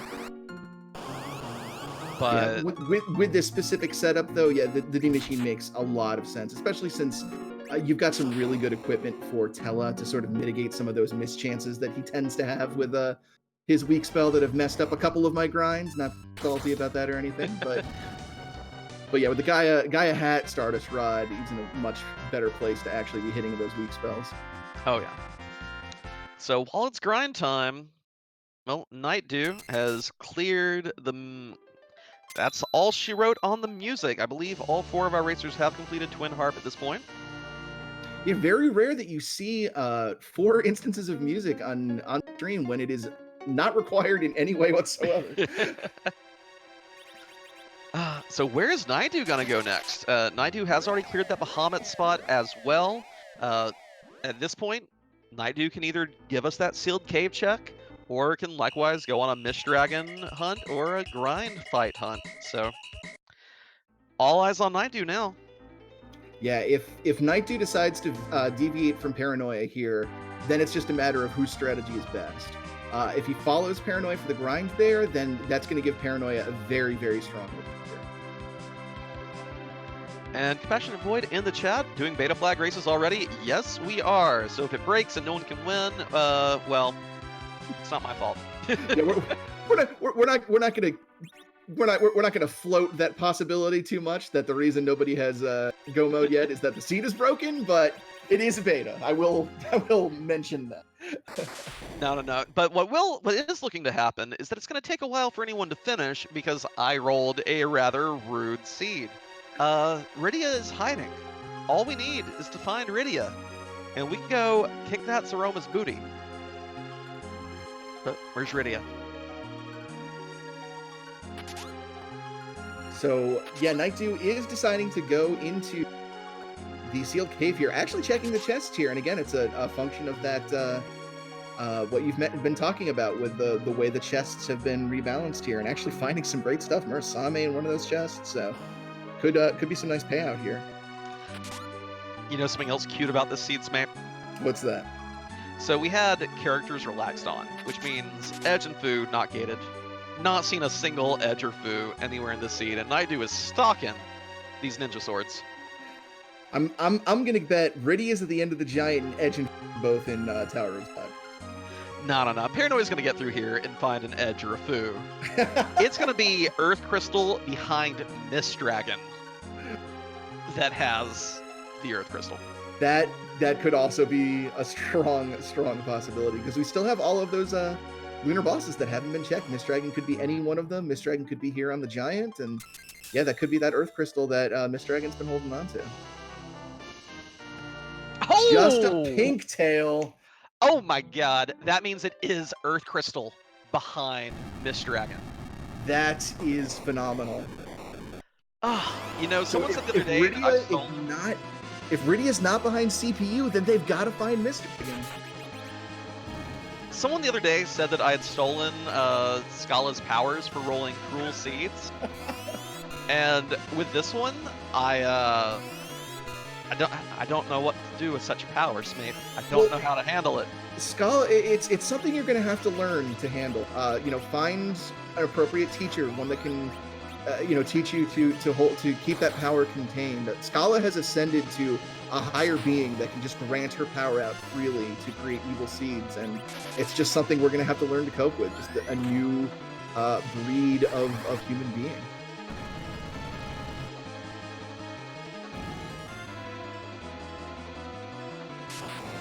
And interesting to note that it is not Mist Dragon here in Seal. Just Mylon. So Naidu apparently choosing to walk out with this pink tail. We do know exactly where the remaining key items are. The Mist Dragon will give you the Earth Crystal, and the Earth Crystal will give you the Legend Sword. That's it. And Naidu doesn't have the rat tail yet either, which trying to think. What was that from Baron Castle? It's from the Odin spot, that plague fight. Okay. Neon, by the way. So Neon, and this is the words that they've used to describe their prowess in the game. They know a lot about the game. They're not the fastest in terms of execution. So it does not surprise me to see Neon making these long, Hail Mary plays, thinking, let's see if there's a really rude Mist Dragon out there and go with that. Probably feels a little bad that they didn't make a safety save right before the floor 7 bosses. Not going to be able to check the other two. But and it's extra frustrating because Neon Gray is sitting on 9 key items right now.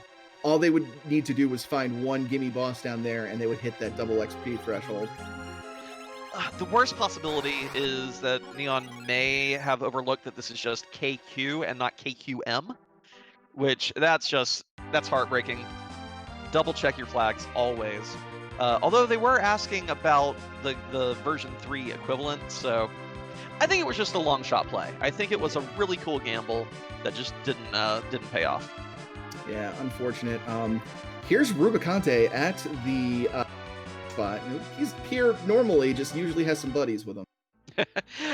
Paranoia, yeah, you gotta re-equip that Cecil to get the damage going again. Gained wonderful levels from that grind fight. We see even Tella is rocking over 1300 HP. Porum nearly at 1900. Paranoia's team is in great shape. Naidu picking up that adamant armor. So Naidu is the only one of our racers who is fully aware that Mist Dragon holds the Earth Crystal.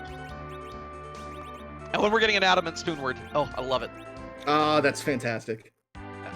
Riz, you're right. We've not checked King Queen Evelyn. Everyone saw that Yang and that CPU and did not dive down. We have had a package check.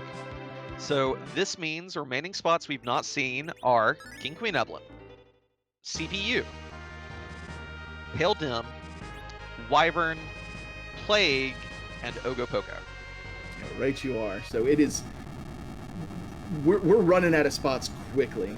And unless Rydia is going to be behind these 2 bosses that Paranoia fights, we're going to have to find that Mist Dragon. Looks like Naidu is heading to the Giants as well. Maggie correcting me in chat, Housewife just checked it. So I'm guessing that's in reference to the King Queen Evelyn spot. Thank you all, chat. I apologize. Thank you for correcting me on that. So we are low on options. I'm sure everyone's hoping for it to be at the CPU here. I think it'd be funny if CPU is Mist Dragon, but it's also Rydia, so we don't have to bother with Earth Crystal.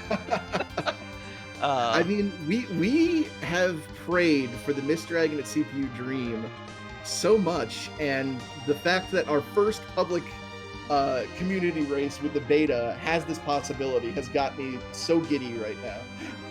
And Balls in chat, can D-Mist be Zot? Yes, she can. Oh, I would love for everyone to go check the Giant, check the Moon, check everywhere. Oh, that is hilarious, and I hadn't even thought of that. If D-Mist has been sitting there at that Maga Sister spot this whole time, and not one of our 15 racers has checked it. Oh. Naidu not going to do any kind of grind. Right into the fight. Well, Naidu has an adamant armor. That's true. That's very, very true. Edward the strongest bard possible. Yeah, I think Naidu's gonna set it and forget it. Berserk Edward and go. This would be a great time to take a bio break, make a sandwich. Meanwhile, moment of truth here for Paranoia. It's Leviathan. But we'll know if Rydia's here soon. If it's Rydia, we don't have to bother with all the rest of that rigmarole. Right, please don't be Rydia. Give me a demon. And Maggie pointing out that we did just get a look at the Maga Sister spot, not there. So we are now down to 4 lunar spots. This is wild. We not an enormous amount of HP on this CPU spot, especially compared to the fight before it. So should be pretty quickly dealt with here with Paranoia, especially with his superpowered team. So keep your eyes glued on that screen, because if we see Rydia show up, then Paranoia is in go mode. If we don't, then the moon is vaunted. Then Paranoia through, very convenient. This spot does not have hardly any, I mean, it has reasonable magic attack. The CPU is really dangerous if you fight a boss with physical attacks. Leviathan has none, so very clean fight.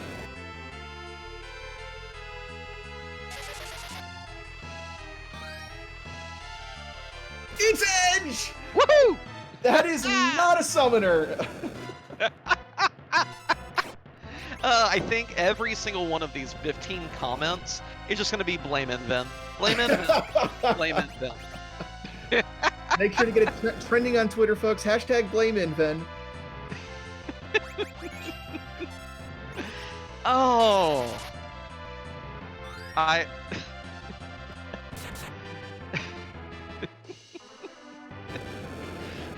am broken and full of joy. What can you possibly say? They should have sent a poet. Oh, Paranoia, you're not going to the moon? Swapping back to the airship? Oh no, is Paranoia making the sealed cave check now? Oh, Neon. Had you but left a save before checking that Lunar Dragon spot, Neon Gray would be in the money. Oh, absolutely. Neon would have no mode at least. Oh goodness, that is really unfortunate in retrospect. I can't wait for Paranoia both to get this key item and then to see the boss. Like, do you think Paranoia even bothers going for the adamant armor? I think Paranoia just and goes to the moon. Yeah, absolutely. I don't think there's any way Paranoia sticks around to get that pink tail. Not with how powerful his team is right now. Yeah, Dark Paladin, kind of nerdy housewife, check both those spots. We had Vanilla King Queen Eblin, and we had a Lunar Sparkle up in the Tower of Zod. Which, guess what? We're gonna have to fight eventually. We're gonna have to go to, because yeah, the only place that left that Rydia can be is the top of the Tower of Zod. Yep. So we still have quite the chain to go through. They've got to find D-Mist on the moon. They've got to turn in D-Mist for the Earth Crystal. They got to go all the way through Zot to get Rydia, and then go fight. So luckily, some time. They will all have the pass, but that doesn't mean they'll have to immediately fly back to Troya.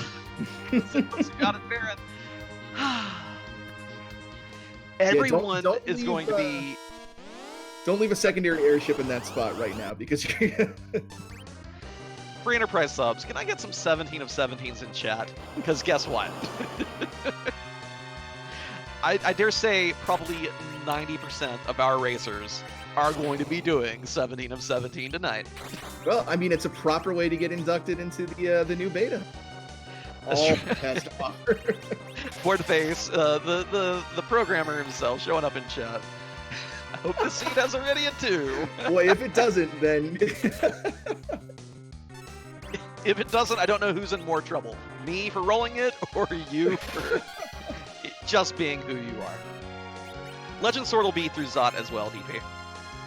It'll be Earth Crystal at D-Mist, and then Earth Crystal will yield the Legend Sword. And just as expected, Paranoia sees that it is not D-Mist there, nopes right out, and he's going to be heading to the moon to do some lunar king. You don't want adamant armor, Paranoia? Actually, no. Paranoia has one other place to go first. Oh, goodness. Well, there's not a lot more to say. We know what's left on the scene. And this is just so interesting, because Paranoia up to this point had such an enormous lead, and every second spent having to retrace steps of checks that other people have already done, that lead is dwindling, and it's letting everybody else catch back up. So this could be a much closer race than it originally seemed. Especially when you take into account what routes people decide to take on the moon once they get there. because we still don't know which of those spots has demons.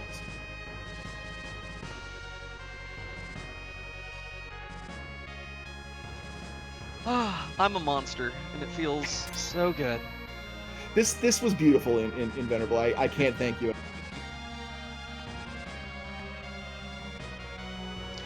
Given that we are currently seeing a little bit of recycling until, well, Nightdew's headed to the moon, we could see a Mist Dragon soon. Can you take over for me for just a moment while I go get a beverage, mate? Go right ahead. All right, you've earned it. So yeah, Neon Gray is our next person to go check out the giant, which unfortunately we know leads to nothing now. Doing the last arm fight here, which is interesting. We'll get some high-level loot out of this chest, but with the the flag for key items being in trap chest not being on, obviously there's not going to be any reward other than that. But not a terribly difficult fight. Could get some pretty decent gear. So.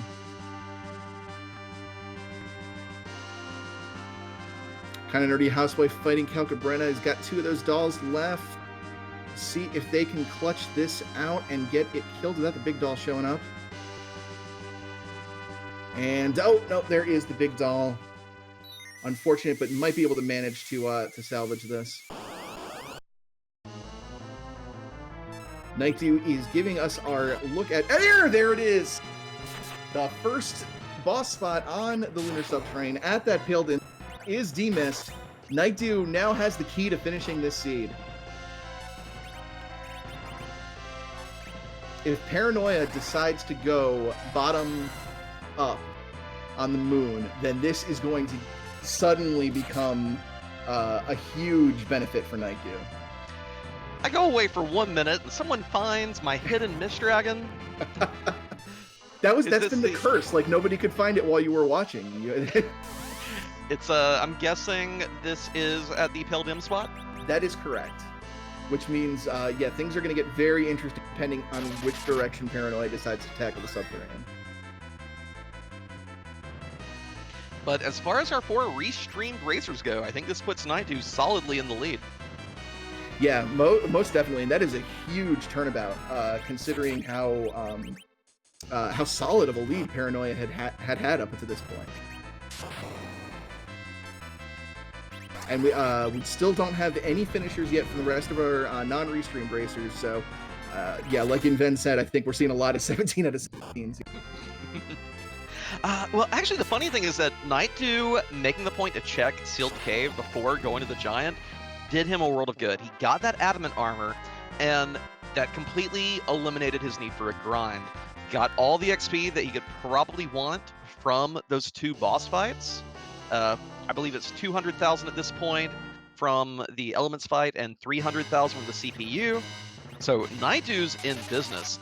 I think that you can take this team to Zeromus as is. No need for any more grinding. Slap that Adamant armor either on your Cecil to do Power Overwhelming, slap it on your Eddie to do also Power Overwhelming, put it on your Porom if you're a little scared. And you can see the excitement with which Nightdew was going through those menus. He knows.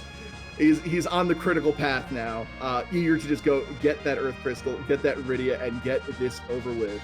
And we see Paranoia also choosing to go top down. Very, very fortunate. Keeps him in this race because now he's running into Demist immediately. It's going to be right on Nightdew's toes. This is still going to be very close. Nightdew's so excited, but Nightdew, just fly the well to Troya. You can land it on that little square. But that would provide a huge problem because then that square's not going to be open for him to land the Enterprise. He'll have to take a little hike.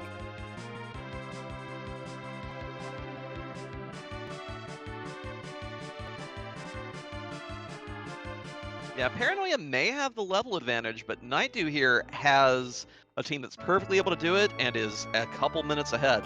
Also swapping out for the Tella, it looks like. Oh no, silk webs are for sale here. Very, very useful item going into Zeromus. Always make sure you got some silk on hand. Could also pick up the Tella for an agility anchor if you are unsatisfied with your current team. Because I think Nightdew's a couple, like 1 level shy of having Holy and Flare on his twins. Yeah, might be able, depending on how deep they are into the level, might be able to get the extra XP needs in Zod here, but honestly, with the amount of power he has just through the raw equipment alone, not strictly necessary, I don't think.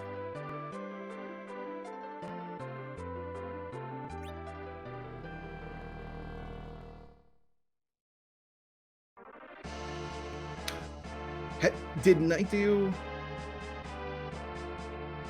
Maggie the Cat pointing out in chat, Nightdew didn't turn in D-Mist.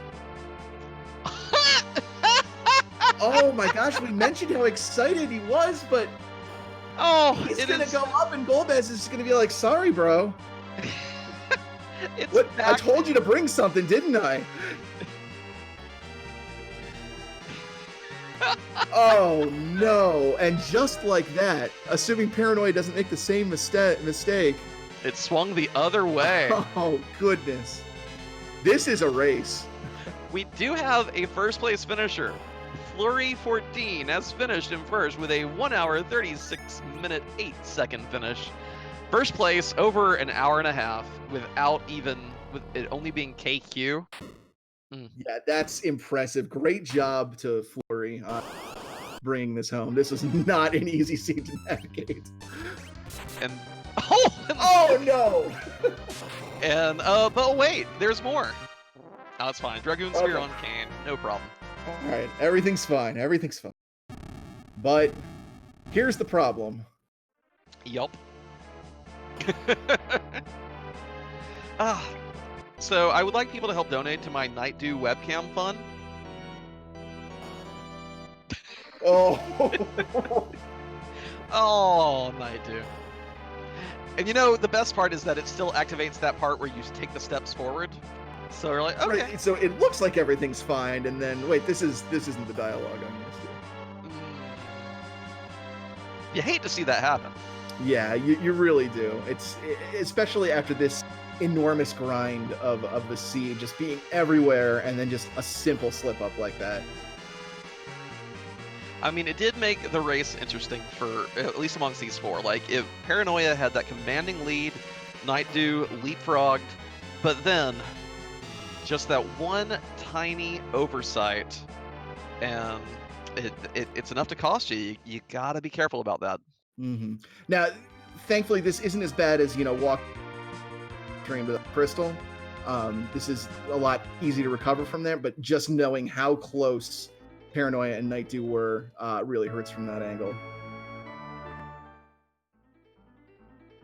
Oh wait, Nightdew accidentally clipped through. Oh no! Doesn't he have the package? He does have the package, and now he can only enter Mist from the left side. Where did they last save? Oh, before the Wyvern fight? Oh gosh, Nightdew. Nightdew, I'm so sorry. Oh. Yeah, one of those things that can trip you off is if you immediately come out of the town, and I'm not sure exactly what triggers it, but sometimes you just don't enter the town.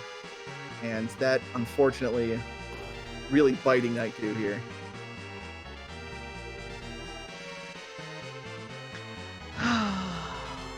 Yeah, Dark Paladin pointing out in chat that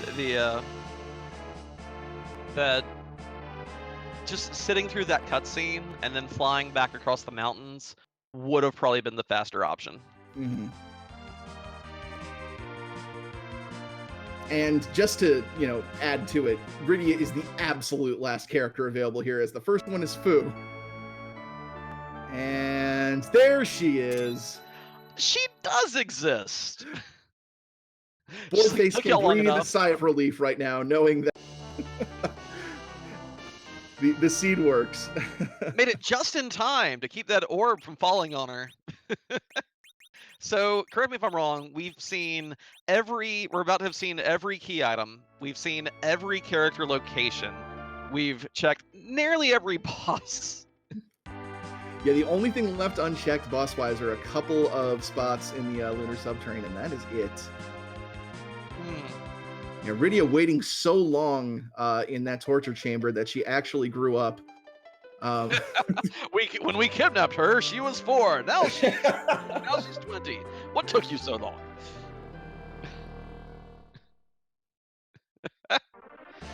Oh, bless. And Antlion there to say, not so fast. Paranoia to say, no, no, exactly that.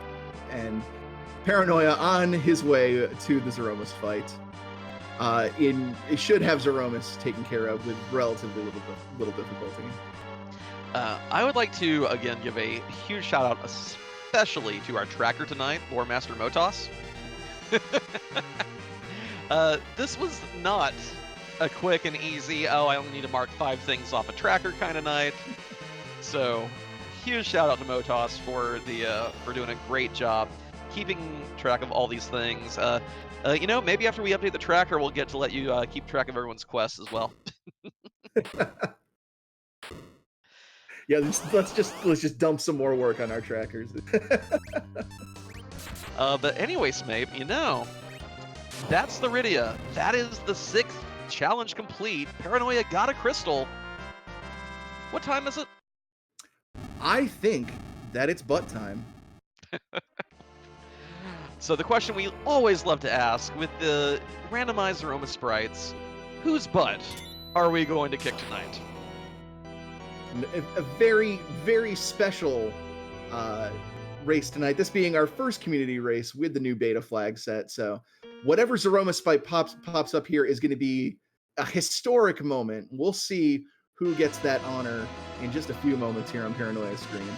I would like to point out also that since Paranoia did do a D-Machine grind, then fought both giant bosses, and then also fought a lunar subterranean boss, it looked like his team was around, like, a few of them in the 60s, the lower 60s? Yeah, just casual level 60. Ain't nothing. So this butt isn't just getting kicked. It is getting punted through the uprights. Just absurd field goal. I almost feel bad for whichever Zeroma sprite this is.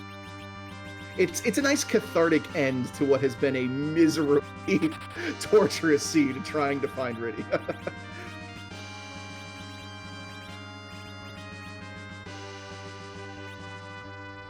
So we have an Excalibur Cecil, we have a Spoonword, we have a Kane who has some reasonable Kane weapon equipped, I'm sure. Tella, Anchor, well, actually Tella might have a few too much agility to be a good anchor here, but I wouldn't be worried. And that Porum has nearly 2200 HP. This is going to be a very fast Zeromus kill. That is an absolutely absurd amount of HP for Porum. Someone who usually, when you go into Zeromus, doesn't top out much higher than 17 to 1800. Okay, Golden Sun time tonight. Okay, I think it's the Fusion Dragon?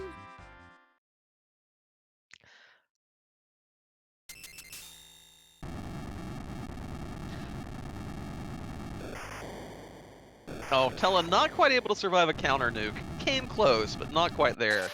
But let's see, we're getting 2,000 a hit from Kane. We're getting, I believe that was over 4,000, nearly 5,000. Nope, that's a 6,000 from Cecil. Eddie's about to join the Berserk train. I don't think we're seeing any other big bangs or meteors past the first. Yeah, this is going to be very, very quick care of. I'm just more curious who's going to actually get the final kill, which of these 3 bruisers is gonna get the kill credit. You just imagine them like going shoulder to shoulder, like pushing past each other to get. Fusion just cowers in the corner.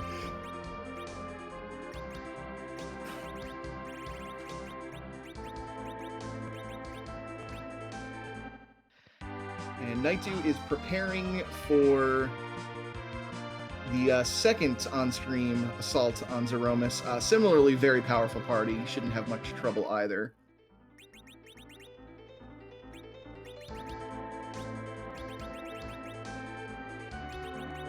Neon Gray having a little trouble with Rubicante here in the Giant, which is really unfortunate because we know that ultimately this leads nowhere. Yeah, and the other difficulty too, of course, is that when you do, this spot doesn't have, absurd magic attack, but it's enough to be a little problematic, and did not apparently grind before this fight. Has a base level Cecil in the middle, no one else even approaching 2,000 HP, and there's a lot to chew through here. Yeah, this is a very uh, very much of a slugfest boss fight with the amount of HP it has. We We've got do Fallen see Rocks and Roxall. Paranoia. Cecil dodges it, still sitting there with 4,400 HP, and ooh, Kane gets the final There you kill. go. I The figured it would Dragoon be gets his redemption. Yeah, I figured it would be the Excalibur the Spoon, but Kane seals the deal. Paranoia has taken first place on our restream, second place overall with a time of 1 hour, 46 minutes, and 1 second. GG to Paranoia. We'll see if we can get them in the chat while Nightdew enters the fight. Yeah, big GGs to Paranoia. That was not an easy seed to have to force your way through there. Handling it very well, and very well earned second place. Here we go. I see Paranoia's in the general chat. I'm going to pull him in right quick. Oh, never mind. He's not ready yet. I will move him back to general. It's fine. It's fine. Oh, okay. I saw what you typed in the channel. I'm like, oh, never mind. Okay, first and foremost, this is what I got to know. Your Asura kill at the Bahamut spot, was that calculated or sheer luck? Actually, that was kind of calculated. Wow, that was mind-blowing that you knew that you had a lifelock setup. I mean, tell us about that, please. I was sitting there thinking, like, I came up here with, like, no star bales, and I did not feel like going to hunt them. But I figured that her agility was kind of weird enough that she would probably swing after every time after every Cecil swing Cecil took. The only thing that scared me a bit was I wasn't sure if Cecil could stand up to getting punched by Asura, and then it turned out fine. Yeah, he took 1 damage from most of them. There were a couple that were sneaking through with high rolls that are like around 200, but that was one of the most impressive boss fights I've ever seen anyone handle in Free Enterprise. So hats off to you for that. As far as the rest of the seed, well, who wanted a world tour? Yeah. I was gonna ask, what made you decide to go to Giant before doing Sealed Cave? Thing is, there's a character check there, and if I didn't have to go down and do another key item check, I didn't want to. Plus, I needed levels, so. Yeah, great source of levels, of course.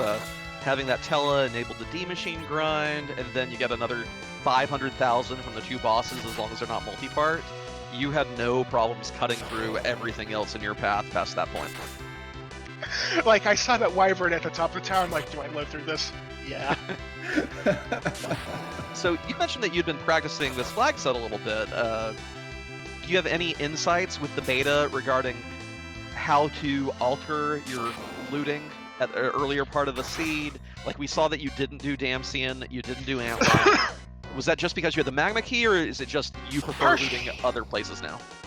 Partially because I had the magma key, so I knew there was, like, gated, better tier loot down where I was going to head anyway. And that early defense sword, really good.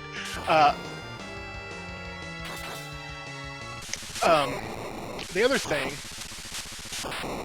I've noted is looting is just so much better in this flag set than it is than shopping is. Get your GGs out in chat, by the way. Sorry to interrupt you there, Paranoia, but Nightdew has come in 3rd overall with a 149.36, just barely sniping our 4th place finisher, Dobby Two Step, who finishes with a 149.51. GGs to both of them. We'll see if we can get Nightdew in for an interview in a moment as well. See, that was one of the more interesting ways that this race kind of unfolded. Was you had a pretty commanding lead through most of the run as far as the runners that were on stream. Did you feel like you did, or did you sort of get the impression you might have been behind at some point, and did that sort of influence the ways in which you approached your routing? The only time I really felt behind is when I got once I got through Giant, like, oh, I 100% loot Sealed Cave, and then at that point it's like, no. Alright, we're on a Deepest hunt. And then when you went to the moon, you decided to go top down instead of bottom up. Was that just Point That was is that- that was just because I didn't want to exit out and go back in. Well, it paid off since it was right there at Pailden. So good call there. And also, on that, any final thoughts before we bring it over to Night Dew? That was a 18 out of 18 seed. And how many boss spots are there? Well- You did most of them. Yeah, you showed us every single one except the bottom 4 on the moon, and we did get a glimpse of one of those from another. Alright, I think that will do it for me then. Hey, GG's on your second place finish, and keep on racing. You did great. Yeah, thanks for showing off all the new stuff. Thank you for having me. We do have a 5th place finisher. Demarine is wrapped up in 5th with a 1:51.48. GG's to her. And we are joined by Night Dew. Hey, Night Dew. Yes. Can we get you a webcam so that we can see, you know, the triumph and the frustration that go hand in hand sometimes? You mean knowing exactly what I was going for in terms of and then just jumping up, finding that I had Nora's crystal, coming down, accidentally glitching over Mist Village, deciding I really didn't want to sit through that package cutscene. Oh, you mean that? Pretty much. But you played wonderfully, by the way. You blazed that seed. You actually leapfrogged Paranoia in the around the time of the Giant, because they had not done the Sealed Cave. You'd gotten that Adamant armor, which let you skip a grind. They did a D-Machine grind with the Tella to get powered up. You just zoomed right through those Giant bosses and took the lead, so wonderful play. One of my main questions, though, is how much have you dived into the beta so far? Honestly, I've been extremely busy. That was my first foray into the beta. Gotcha. So what thoughts about the new shop setups, the new loot setups? We saw you doing a lot more looting than than you did even during Zima's Zone. What was going through your head as you were gauging how much of that to handle? Honestly, I was kind of gauging. I have not looked at a loot list. I'm thinking, okay, I'm looking around. At the point where I was probably looting the most, I'm still packing that Cecil with an ice brand. And I'm thinking, okay, you know, and especially like when I ran into Baron, just hit the 3 chests to the side, I'm like, oh, hey, look, there's a Stardust Rod. I'm sure this is Excalibur tier loot. Let's check for a Holy Sword. And then eventually you joined. Everyone else did a very early Feymarch check, so they were all rocking that Excal. So we were watching you upgrade every step of the way, from Flame Sword to Ice Brand to Lightsaber to finally the Excalibur yourself. So you kind of gave us the full array of Cecil powers, and it was fun to actually see him upgrade throughout the entire seed. Yeah, it was definitely interesting. I'm like, Fate March is one of those things that if I have to go down there, I want to just like one-shot it. And at the point where I could have went there, I mean, we could have went there immediately. We had Mega Keys straight up. I'm thinking, okay, let's kind of hold on the underground a little bit. It paid off, you know, pan and antline. Like, okay, well, we can immediately go do that. You know, clear out our overworld. I'm not really feeling, you know, too bad about not diving underground because, hey, we're looking for bosses. Odin just happened to be at Fagul. And I'm like, okay, like let's just go ahead and get our North Castle out of the way. It was really awesome because, hey, you gave me a tower key, and that was our 2 bosses. And at that point, I am just thinking, okay, we are, you know, I'm thinking I'm ahead at that point, honestly.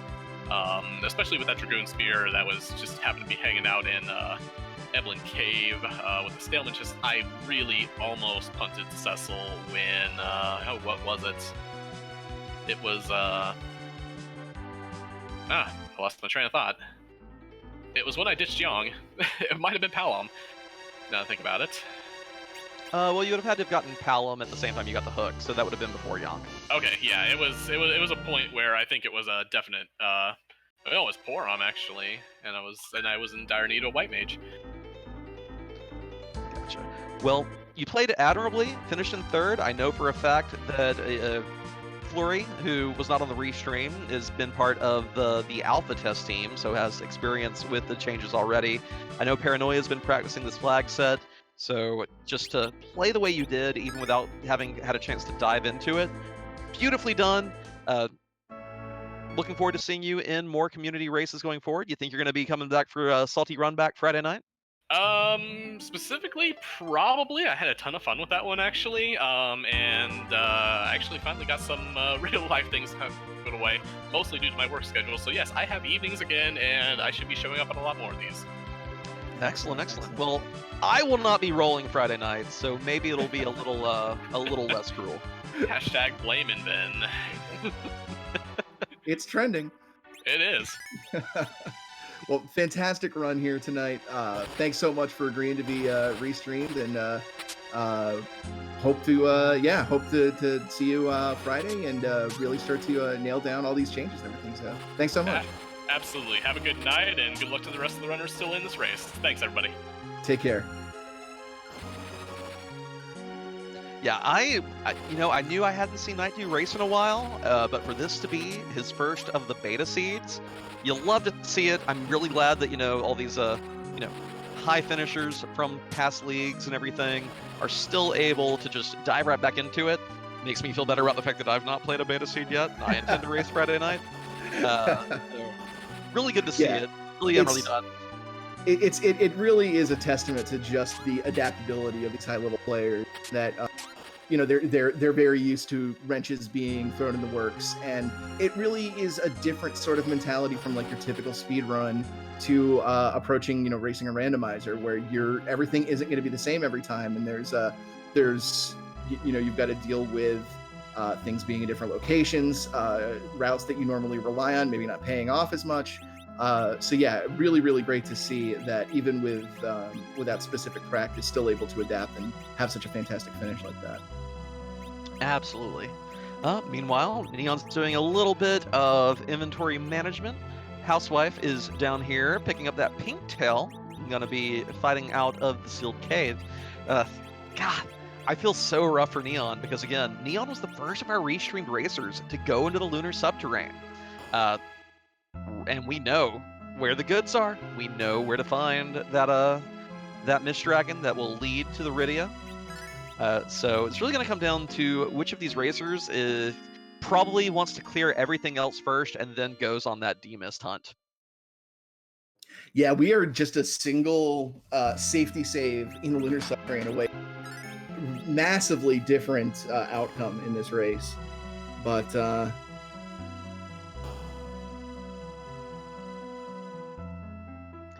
well, while our racers are, clearing up a few of these areas, a reminder to give all our runners a follow tonight. They all volunteered for this and have all performed admirably in the face of the last couple of seeds I've rolled for community races. People got on to me for being mean, and clearly I was not done yet. So these 4 racers put themselves out there for y'all tonight. Make sure you give them a follow. If you don't mind, give the commentary team a follow as well. We're here, apparently putting in the overtime hours tonight to bring you commentary, to get the restream happening, and to help you know exactly what's going on in the seed. So, especially our runners putting themselves out like this in the beta form of randomizer.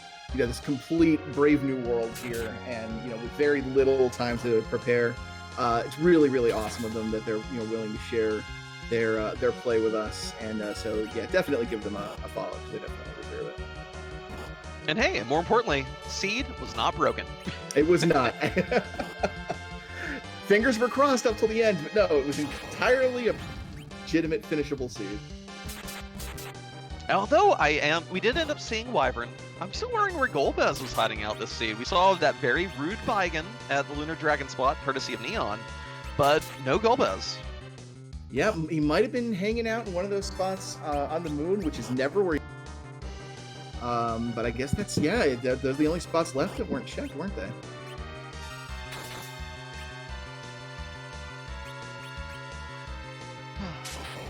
So,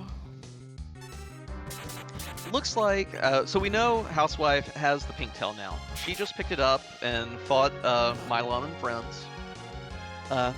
Pan was back at Antlion Cave, which she may have delayed that early. A lot of our racers did. May not have revisited there. Sand Ruby is... Where was Sand Ruby again? Sand Ruby was at Bahamut, I want to say. Oh, Asura at Bahamut. Right, Yeah. right. Okay, I'm just trying to figure out the rest of the places that Housewife has to visit. I think she's cleared a little bit higher percentage of the seed than Neon has at this point. Yeah, still a lot of options open up before. Of course, you know where she needs to be able to fit this, but fingers crossed that she decides to make the correct calls here. There's a lot of red herrings available to her that don't lead anywhere productive. So it's really just making the right call sort of thing now. And Neon gets the big doll, and it is dunking on Kane. Gonna be hard to get enough damage here to actually kill it without it transforming, and there is a wipe. Roughed. Yeah, very rough. We've been seeing a lot of the big spawning here tonight, and it's just sort of a testament to how much different an approach you have to take when you don't have easy hourglasses. Calcabrena, one of those fights that might not be considered exactly free, but definitely trivialized to a great deal when you have access to those J items in greater quantities. Because a single hourglass is going to put all three of those dolls in the back into the stop status. Just have to deal with the ones in the front. They can easily pick off the ones in the back at your leisure. And that's just not an option for our runners tonight. So they have to do the fight a little more like it was originally intended. Absolutely. We do have a 6th place finisher. Baka Shinobi wrapped up in 6th with a 2 hour and 48 second completion time. GG's to Baka Shinobi. Yeah, GG's indeed. 2 hours even. How difficult this seed ended up proving as far as finding everything is really nothing to turn your nose up at. That is a phenomenal time.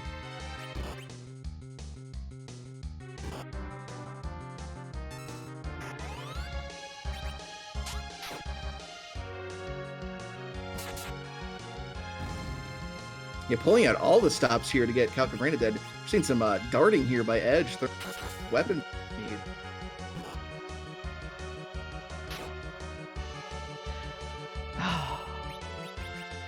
So, I'm wondering. This is one of those fights where everyone starts to think, oh, great. Why did I use my hourglass earlier? Why didn't I keep my hourglass? So, although we kind of, although Nightdew not going to Feymarch early made it a little annoying for him not having that Excalibur for Cecil, it definitely gave him the advantage with the Calbrena fight. Because after that first, swing and a miss, had the hourglass, hadn't burned it at any other fight in the game, boom, free fight for Nightdew.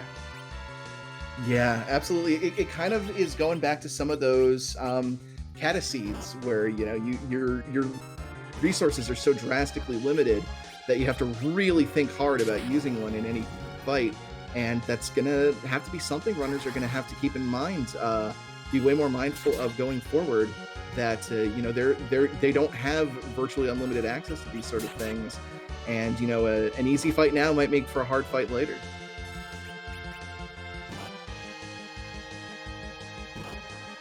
Neon Gray doing a pretty great job here. Has gotten it down to color. Yeah, one of each. And should just be one on this one, and beautiful. Wonderfully done. Not a single death that time. Gonna get a little bit of bonus XP here. Yeah, that was incredibly clean. Great job there. Unfortunately, doesn't get you anywhere, but does knock one more thing off the checklist. So we can hopefully get Neon Gray onto the critical path here.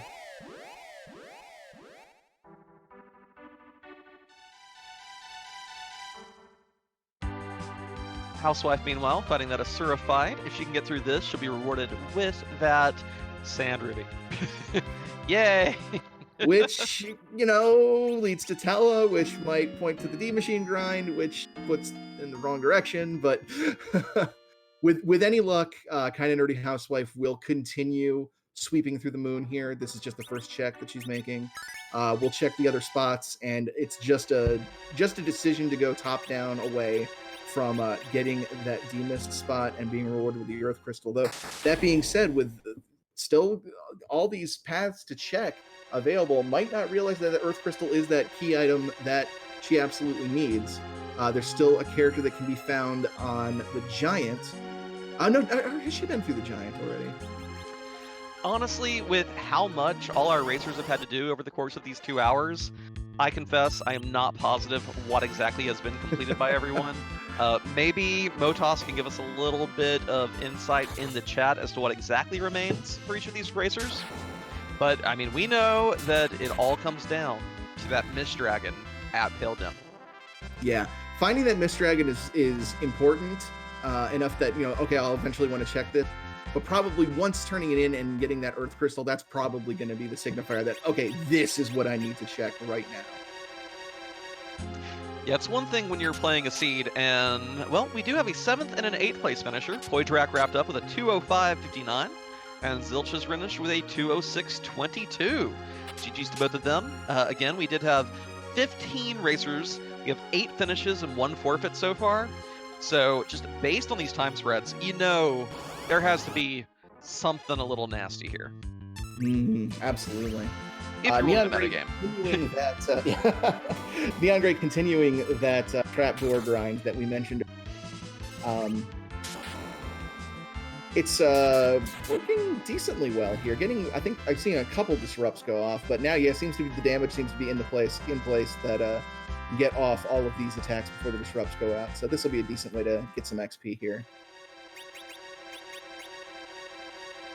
Yeah, in the Race Spoilers channel, Demarine mentioned that she did a Trapdoors grind. She actually never went Giant.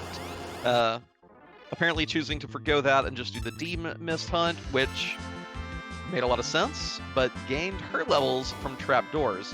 It's a little easier if you have a stack of Starvales, because you can repair Disrupt back at them. But even if not, a few, beefy bruisers and a stack of life potions, and you're golden. Yeah, and this is really fun. This is exciting to be on in a situation where you need to actually think about how you're going to get your XP, rather than just being, well, I'm just going to go pick up a pack of sirens, kill some gold dragons, or flip some eggs. Now you've actually got to use some of these tried and true techniques that have been there but rarely seen, because the flag sets we've used just really haven't necessitated them too much. So a lot of creativity and a lot of rewards to people who can really dig deep into their bag of tricks and pull these leveling strats out. Yep. And looking at Kinda Nerdy Housewife's key item menu there, we see that the only thing she has left is to find that Mist Dragon, I believe. So still needs the Earth Crystal, the Legend Sword, and the Crystal Crystal, and all 3 of those are found through that one challenge. And going to the Giant, it looks like.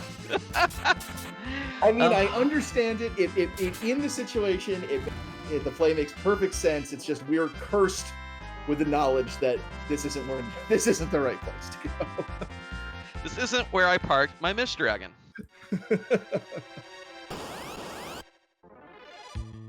So Neon Grey is going to have a ton of levels coming out of the sealed cave, and most likely an F and arm since it's doubtful they're going to reset out of here after gaining all of these levels. They're going to have to walk out manually with the Pinktail in tow. So after this sealed cave, Neon Grey should be in a really good position strength-wise with their party for the rest of the seed. So no need to worry about a grind going forward there.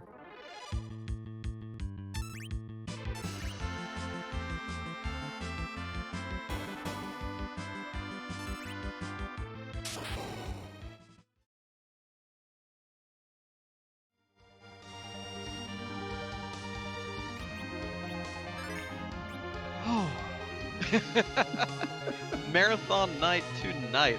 Indeed.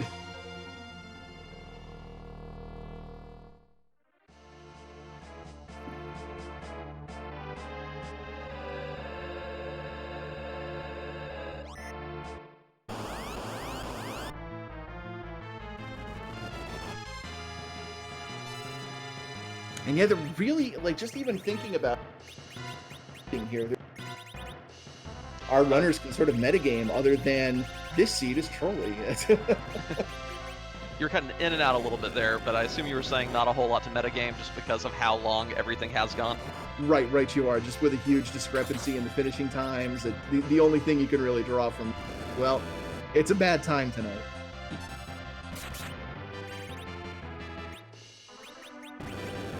Kind of nerdy housewife dealing with this Rubicante fight. Of course, has an adamant armor. It appears on Cecil. So, no problem here. Yeah, with a powered up Rosa, powered up Cecil and Kane doing damage, and Palin contributing with those quakes, this should be done in fairly short order. Fairly easy Rubicante fight. Yeah, and Housewife does have the advantage of having already checked all the Earth bosses, so she'll know to go straight to the moon to hunt the Mist Dragon. Yeah, this is really the only check left that is not on the correct path. So once this is over, kind of nerdy Housewife knows exactly what to do. It's just got to check the moon, got to check those lunar bosses. It'll just be a matter of what path she decides to take, top down or bottom up, and hopefully deciding to go top down. But if it's bottom up, then might be a little longer getting to there, and we might see our first true full completion.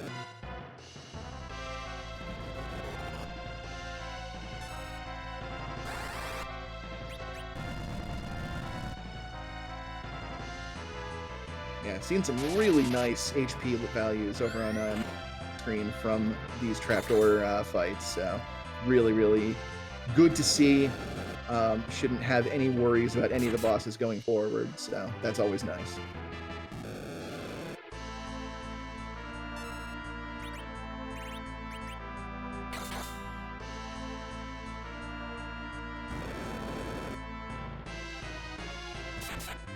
Yeah, sorry if I'm a little bit at a loss for words, but another thing I'll reiterate right quick is that if you're watching, if you've had a good time seeing the suffering of our racers tonight, you should join in the fun. There's the link to the pre-Enterprise Discord. You can, of course, get the link to the beta there. You can join people talking about it. You can report any bugs you discover or any balance issues that you're finding or giving you trouble with it.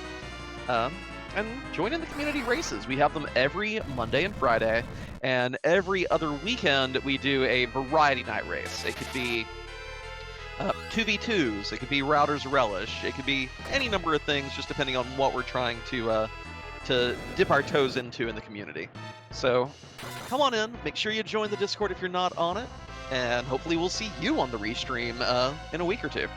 Yeah, absolutely. And even if you're not interested in racing, Free Enterprise is super fun to play casually, especially now that we've got this beta publicly available. Please, by all means, if this looks fun, download a seed, go to town with it, customize it as much as you want, bang the heck out of it, and let us know, how you liked it, find what you want to see, because we're definitely looking to get as much feedback as we can to make this new release of Free Enterprise as awesome as possible.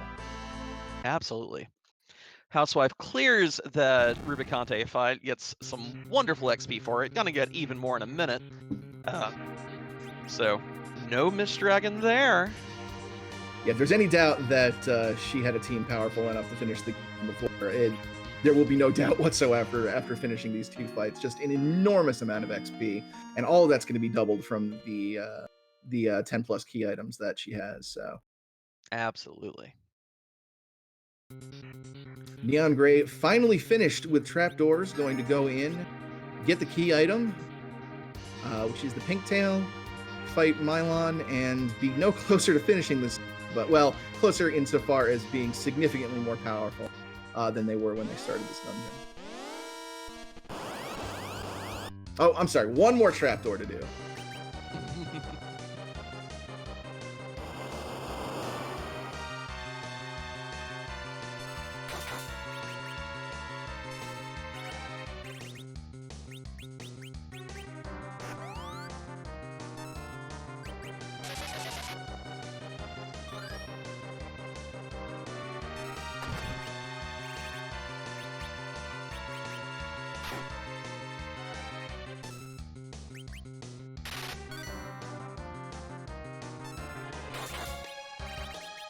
Oof. That is a nasty damage on that ice, too. It would not... I mean, the spot, it has decent magic attack. It's the physical attack that's really nasty here, but... It may have been that our previous racers either had Dragoon gear equipped or the adamant armor just on the targets, thus it didn't seem as bad, if I had to guess.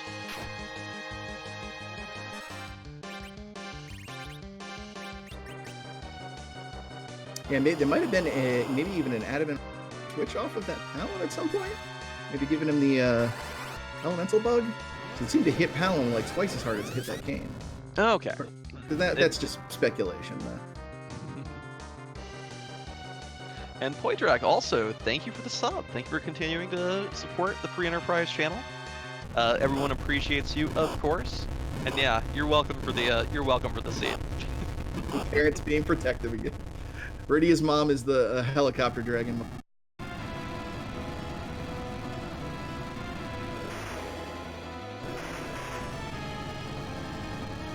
Kind of nerdy housewife finding the edge, probably wishing that was a Iridia, but at least now knows the end is in sight and it is somewhere on the moon. Yep. So we'll see if she decides to go top down or bottom up. Of course, the quickest one to get to is that Peldim spot. So if you're just going for the closest boss you've not checked, that's the one to go to. And if so, that'll put KNH on the right path.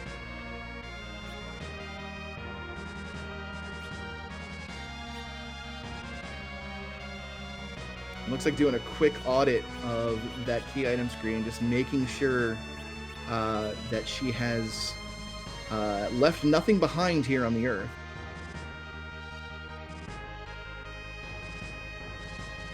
Oh, and by the way, one other little fun fact that I've gleaned from the Race Spoilers channel that helped Flurry beat everyone so badly was that the Kakul shop for turning in the stuff to forge the Excalibur actually had Bacchus one. So Flurry did not end up, I don't believe, did Giant or the major grind fight that everyone else did, and instead was just able to do Zerker strats pretty quickly after having completed all the other parts of the seed. That's pretty fantastic. Yeah, that'll be something to keep in mind. I don't know the particulars about it. Maybe you can invent if you know a little bit, but that Kakul shop seems to have just a higher quality of items in it. Or do you know exactly how it works? I don't know the exacts, but what I can tell you is that even back in the former S2, he would have items that would pull from S3 and S4, just higher tiers in general. Now, with more of the J items being relegated to higher tiers, you're going to see a lot of stuff only at him rather than most of the other places in the game. There is it's not fully accurate. There were a few changes between development and execution, but there is a spreadsheet pinned in the general channel on the workshop that can give you some insight into what to expect depending on your flag set. Very, very interesting. We do have a 9th place finisher. A girl named Captain has wrapped up with a 2-hour, 17-minute, 44-second finish. GG's to Captain. GG's indeed. Anyone who finishes this seed, huge props to. Yeah, finishing times be darned at this point. This is a real endurance test. And yeah, anyone that manages the way through absolutely is deserving of praise.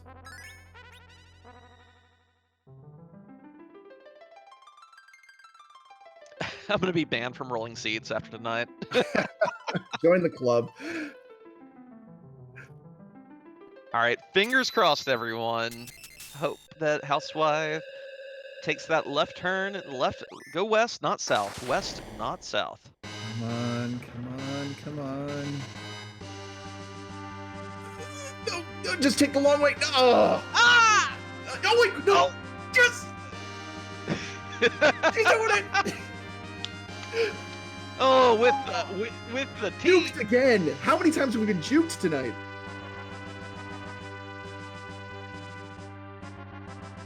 And Margie, I have been told that for the last couple weeks now. I think starting 2 weeks ago, I started rolling absolutely monstrous community race seeds, and I've been getting a lot of that from people. Yeah, I borrowed a little bit of Scala's power during Zima's Zone. I don't think any of the anyone appreciated that.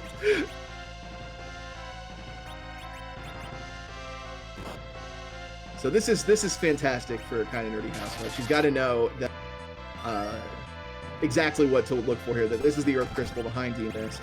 Take that right up to Tower Zot. Get the Rydia. Get on out and get the seed done. So really, really good news for her. Neon Gray picking up the adamant armor, and that combined with all of those levels off those trapdoors is going to put them in a fantastic position here to finish this seed, just as far as party strength is concerned. And yes, we are getting the adamant bard. Oh yeah. Now look at these levels. Neon, by the way, is a proponent of Quint Zerk strats, which again, we now have the outside knowledge that Bacchus wines do appear this seed in the Kakol shop. So if Neon decides to actually go turn in that Legend Sword and Adamant, they'll be able to rock the 5 Zerker strats at Zeromus and tear him apart.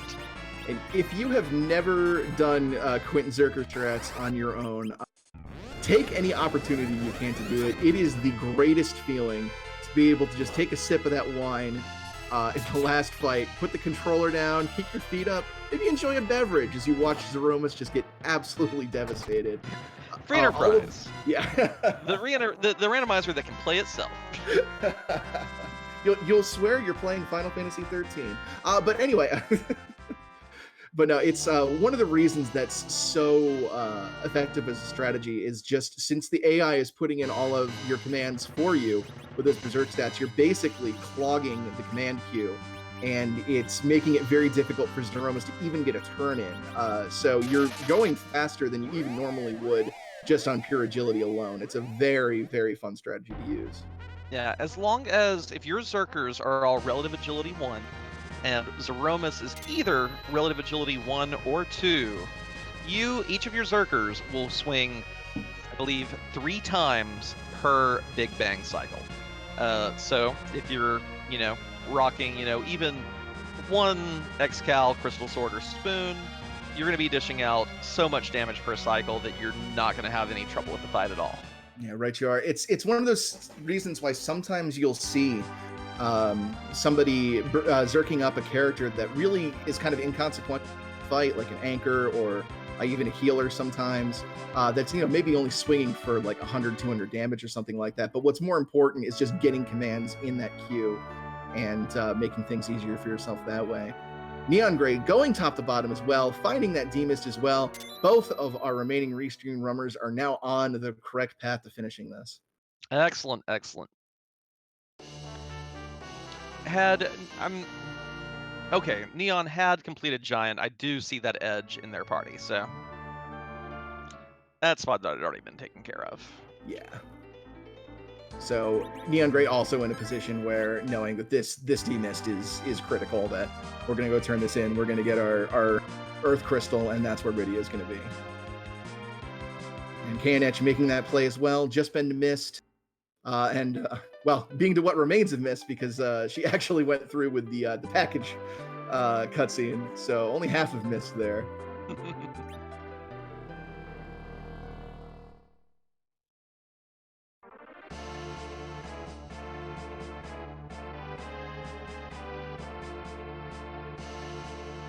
So the big obstacle left is Bahamut, but given these levels, hopefully should be able to just take care of him before he even gets his move in. Oh, excuse me, not Bahamut, Wyvern, Dark Bahamut. Absolutely,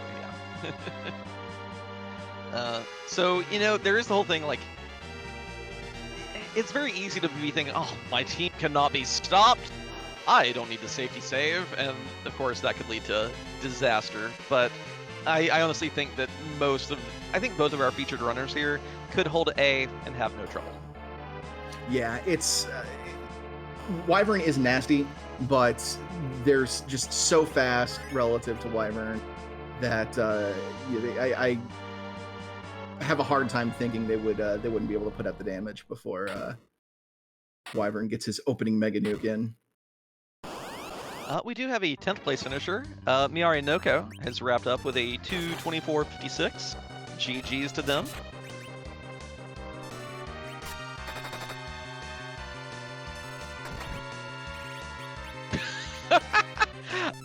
Did that Rosa just hit for 95 damage? She did. I think she still has her initial iron equipment on right now. Okay, I was just making sure I read that correctly. Sometimes you just need to get that action in the queue. It's You just need the animation to happen so you have time to input your next command. there you go. It's a buffering strat. Yeah. There's Uncle Mop. The Mop being here is also... Like, the fact that Mop was here and Edge was on the Giant is also a little bit of insult to injury, I dare say. It really is. It kind of goes back into, my personal headcanon of Rydia has been here, that he's been babysitting Rydia so long that the beard got that big. Yeah, there you go.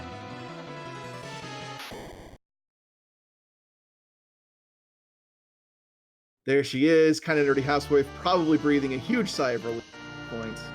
Well, I mean, you've seen other people not done. You know there is one somewhere at this point. I do like that she decided to name Rydia Goal 1.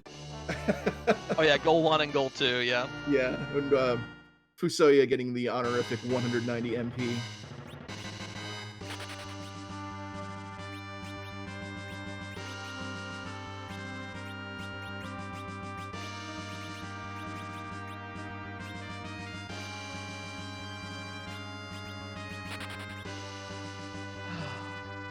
And of course, you don't have to add her to the team. You get the credit as soon as as soon as it gives you the message that they joined.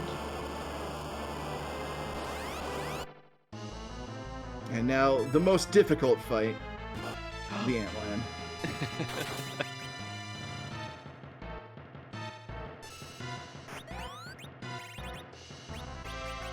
Now, Antland, of course, a fight that you need to do a lot of preparation for. There's a lot of execution involved with this. You got to make sure that you've got these set up, and it's dead.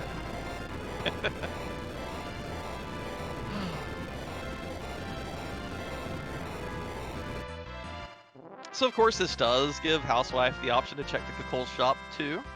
We'll see if she makes the... Nah, I would be very shocked. Yeah, at this point, I've got to imagine not interested in doing any more prep work this seed. Neon Gray about to run into their surprise Wyvern here.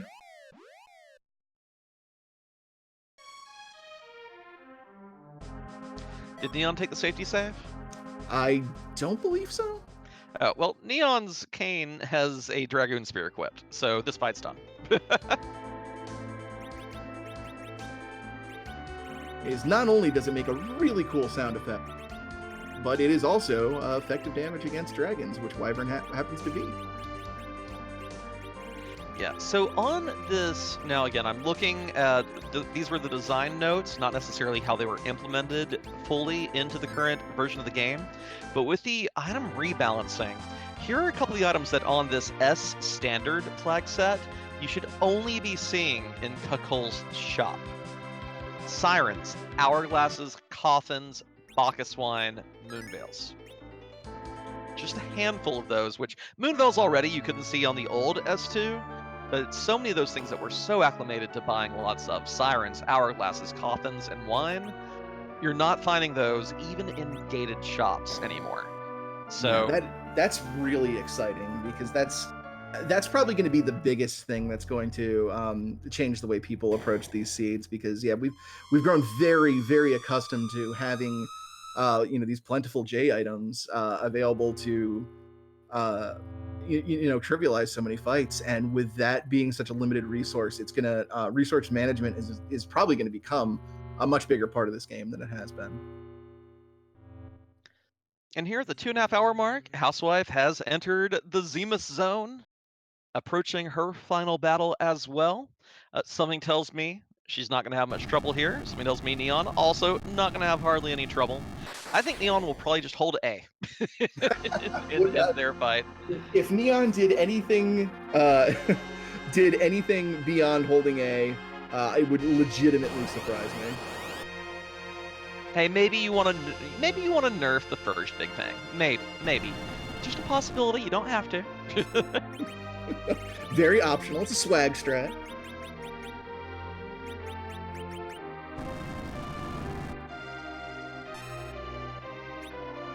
I do find it kind of funny that with all the other crystal gear in Housewives, I'm like, wait, it's hiding behind this helmet and this shield. Where's the right icon here?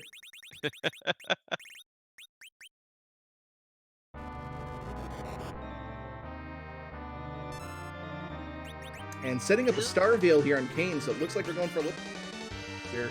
Letting our mages get in on the violence. Oh yeah, I mean, between the Stardust, we saw like a half dozen Stardust rods. Just tape them to your kid and let him throw nukes. Just imagining Palom with just Stardust rods attached to his feet and legs, one just stuck in his hair bun. Stormy, the music today was Kefka's theme from Final Fantasy VI. One of my favorite Twin Harp renditions, just with how the counterpoint works in it. It's wonderfully done. Yeah, download the seed and play it just to hear that. It's really good. Now here we go. How much damage is Rosa doing with these bounced holies? 7.5. Oh, I was close. 7.7. Very nice. Oh, and by the way, Neon did make the Coca-Cola check. Gonna throw a little party, pick up a case of wine. They're ready to do their beloved Quint Zerker strats. That is fantastic news. And another Excalibur to boot. I believe Neon Gray actually has 2 Cecils though, so being able to actually take advantage of this. And that makes so much sense that they would do that then. If you only found the one Excalibur earlier, getting the second one. Will they also give the defense sword to... Actually, their cane is getting very close to the point where the white lance is better than the defense sword, but not quite there yet. You're rapidly approaching that critical level value, which you don't often see in Free Enterprise. Of course, what you gonna do for an agility anchor here? 30... Well, okay, this will do. Yeah, agility what now? I know, right? So Neon's gonna have a very enjoyable Zeromus fight by their standards. Oh yeah, this should be very, very fun to watch on Neon's screen when it comes up.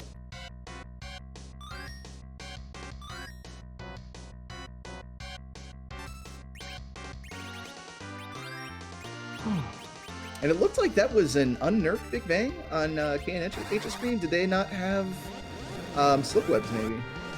Or they may just not be here. They might not have. That's true. That's a very strong possibility. It actually looks like they're doing pure reflect strats. It doesn't look like that's Cecil. Oh no, never mind. I was wrong. I thought it was a defensive stance, but it was just I've queued up my attack and not swung yet. Yeah, hard to tell which would actually be faster at this point. Doing the hybrid strats or just doing pure reflex strats to avoid that HP refill.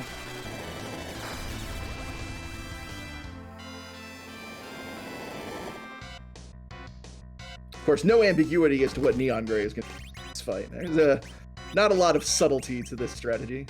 Well, the only question is whether or not they're going to try to nerf the first Big Bang and or use a Silk Web to get bonus attacks on their Zerkers. Again, they're rocking agility at a point where you actually do get value out of a Silk Web here. Yeah, that's very true. Probably throw a Silky and take a Sippy and then put the controller down.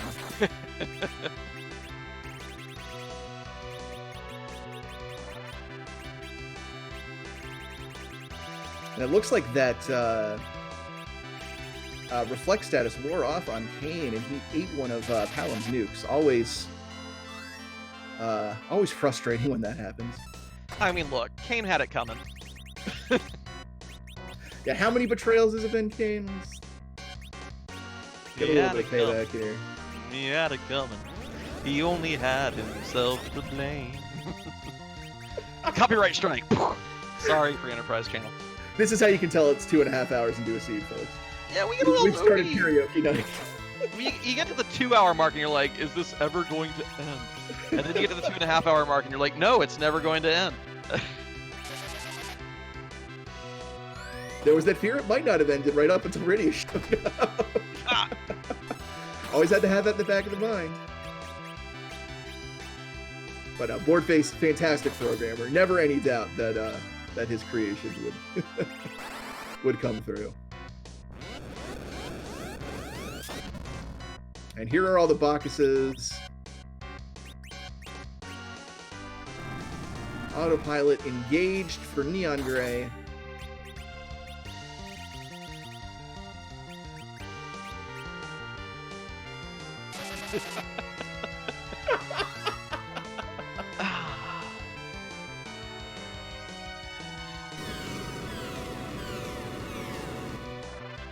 Rocks are falling for Housewife. And with these HP values, are we worried? I'm not worried. Are you worried? I'm not worried in the slightest. They're probably going out of the way to stand in more rocks just to show off how much HP they have. That Cecil Swing does it. Kinda Nerdy Housewife has finished in 11th place with a 2 hour, 36 minute, 21 second finish time. Get your GGs out in chat for K&H. We'll see if she's up for an interview as well. Yeah, and like we said earlier, just a massive shout out to any of our runners that finished this seed. This was not an easy one to slog through. And with that sound, I believe we are joined by Kinda Nerdy Housewife. GGs. Thanks. It wasn't my G'est of G's. If there was a wrong turn to make, I made it. If there was a wrong decision to do, I did it. That was pretty bad. Now, one question I do have is that kind of early on, you were peeking a lot of locations, seeming like you were looking for a Mist Dragon. At some point, though, like, that's why I was surprised when you went with the Giant of Babel play instead of checking moon bosses. Did you kind of change your mind on what you were going to be hunting for there? Did something happen in the seed to make you swap that strategy up? What were you thinking? Mostly it's that character slot in the Giant of Babel. I was hoping, well, maybe it's just Rydia in that last character slot, and I won't even need another key item. I am so glad I'm not the only one who did that. You'll both be relieved to know every single one of our restream runs went through the Giant of Babel. Everyone thought Rydia might be at the end there. Yeah, I think the only racer who didn't do Babel was I am Flurry, so which glad makes I'm not sense the with only one who did finishing that. 10 minutes ahead of me from second place. Yeah, that'll do it. Yeah. Neon, how relieved were you to see Bacchus wine in the Kakol shop? I was so happy. Like I was prepared to make do with budget wine, you know, whole day and pray, but yeah. Oh, my wine! I need my wine. Yeah, especially after that seed, you needed one.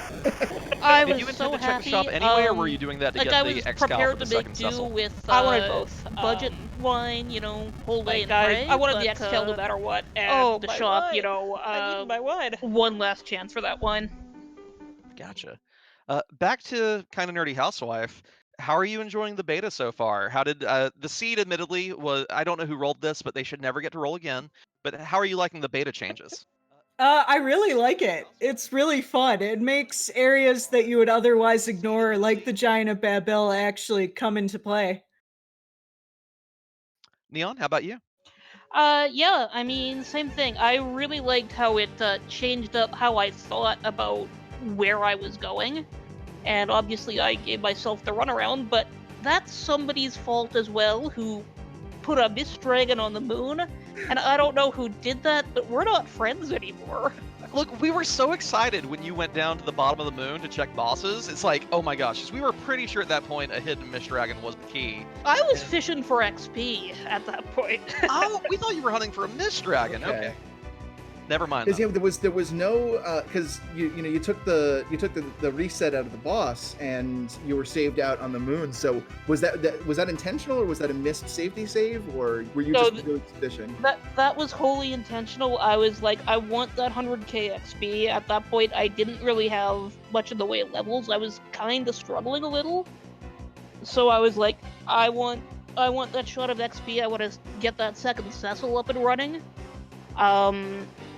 And it took a while for him to get going, but because that obviously didn't work out, I was not gonna fight Megan at E-Looters for nothing. We do have a 13th place finisher. Natara has finished with a 2 hour, 40 minute, 19 second finish. I'm sure I'm going to get a nasty DM in a minute. I think I've kept her up past her bedtime. So that's one thing that you mentioned there, Neon. Are you going to dive into the game a little bit more and come up with some alternate grind strats now that sirens are kind of off the table? It's worth looking at, because yeah, I'm really not used to sirens being rare and precious, or the one that really hit me was the hourglasses. Because I very foolishly wasted that early on that Staleman chest, which appears to have been the only hourglass in the seed, and that would have just demolished that Calbrina Leviathan if I'd had it. Everyone took a wipe at Calbrina, I believe. Except, wait, no. Paranoia narrowly avoided it, got it in one final hit, but everyone triggered the big doll. Yeah. Yeah, it's like, and actually I really, really like that, because, hourglasses are so powerful, and to make it now so that you can't waste them, that's huge, and I really, really like that, and I'm really excited to see how that one in particular affects strats. Like, you can find an alternate grind, but having to pick and choose which boss you trivialize or which chest you trivialize, that's something there.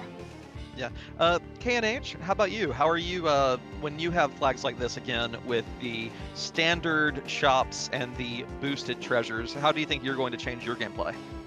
Yeah, I think I will conserve the hourglasses a little more. I'm really comfortable with the door grind, so as long as I have a Luca key, I'm good with that.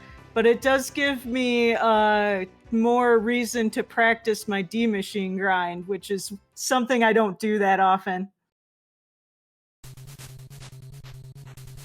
Well, GG's again to both of you.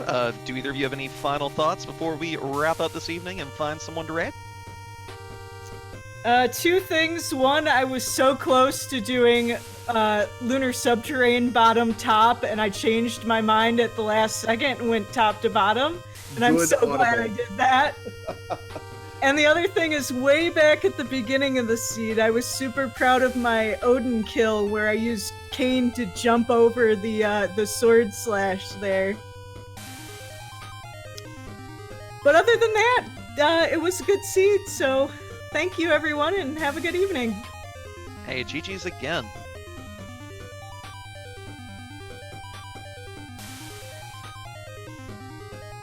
And I guess for my part, I just have to say, regardless of what anyone says, league champion or no, Kane is really good. He was my carry through, all of that. Yeah, Kane really got a chance to shine this seed, especially with all that really great loot for him early on. Yeah, that gun gear right off, that was huge, huge, huge, huge. Oh, and the defense sword in the Feymarch as well, that at least a couple of racers picked up. Just getting his ultimate weapon out the gate, very nice. Yeah, and, of course, by the time that I started getting the defense swords, we were well into the territory where the spears were better options, but a defense sword, especially early on, too, that's fantastic for him. Otherwise, I'm really interested to see how these new changes, these new goals, and the new item distributions, I went into these flags cold, so I was not knowing what to expect with the boosted treasures. I really like that. You get a lot more of the useful stuff than you would get on a T3, but it's not broken.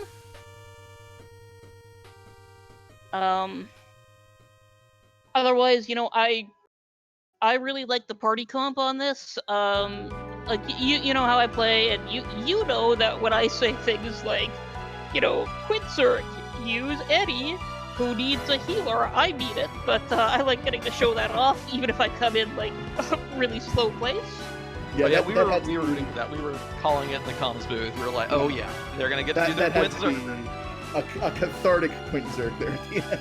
Yeah, and that's actually why I made sure to just clear out every single door in there. At that point, I was just mad at the game, and I'm like, I am going to beat Zeromus to death with his own teeth.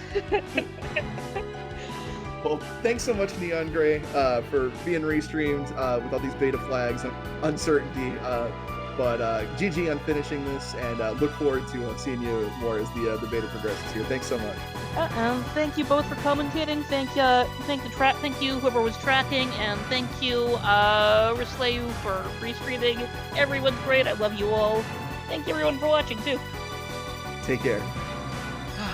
Yeah, thank you everyone. Thank you to all our restreamed racers for sticking it out. Thanks to the entire commentary and restream team. We definitely worked overtime tonight. Smape, I had a blast. I hope you had a good time as well. Oh yeah, I had an absolutely phenomenal time. As always a pleasure commentating with you. I am extremely excited about the future of the randomizer with all of these new beta features. This is gonna be a really good time. 100% agreed. And with that, we're going to give y'all a little more Free Enterprise 4.0 beta action tonight. Friend of the community, Justin MDP, is running a few seeds himself. So we're going to send you all over to him. Enjoy some more Free Enterprise beta. And we'll catch y'all Friday night at 10 p.m. Eastern on the Randomania Network for These Flags Revisited. See y'all then. Take care, folks.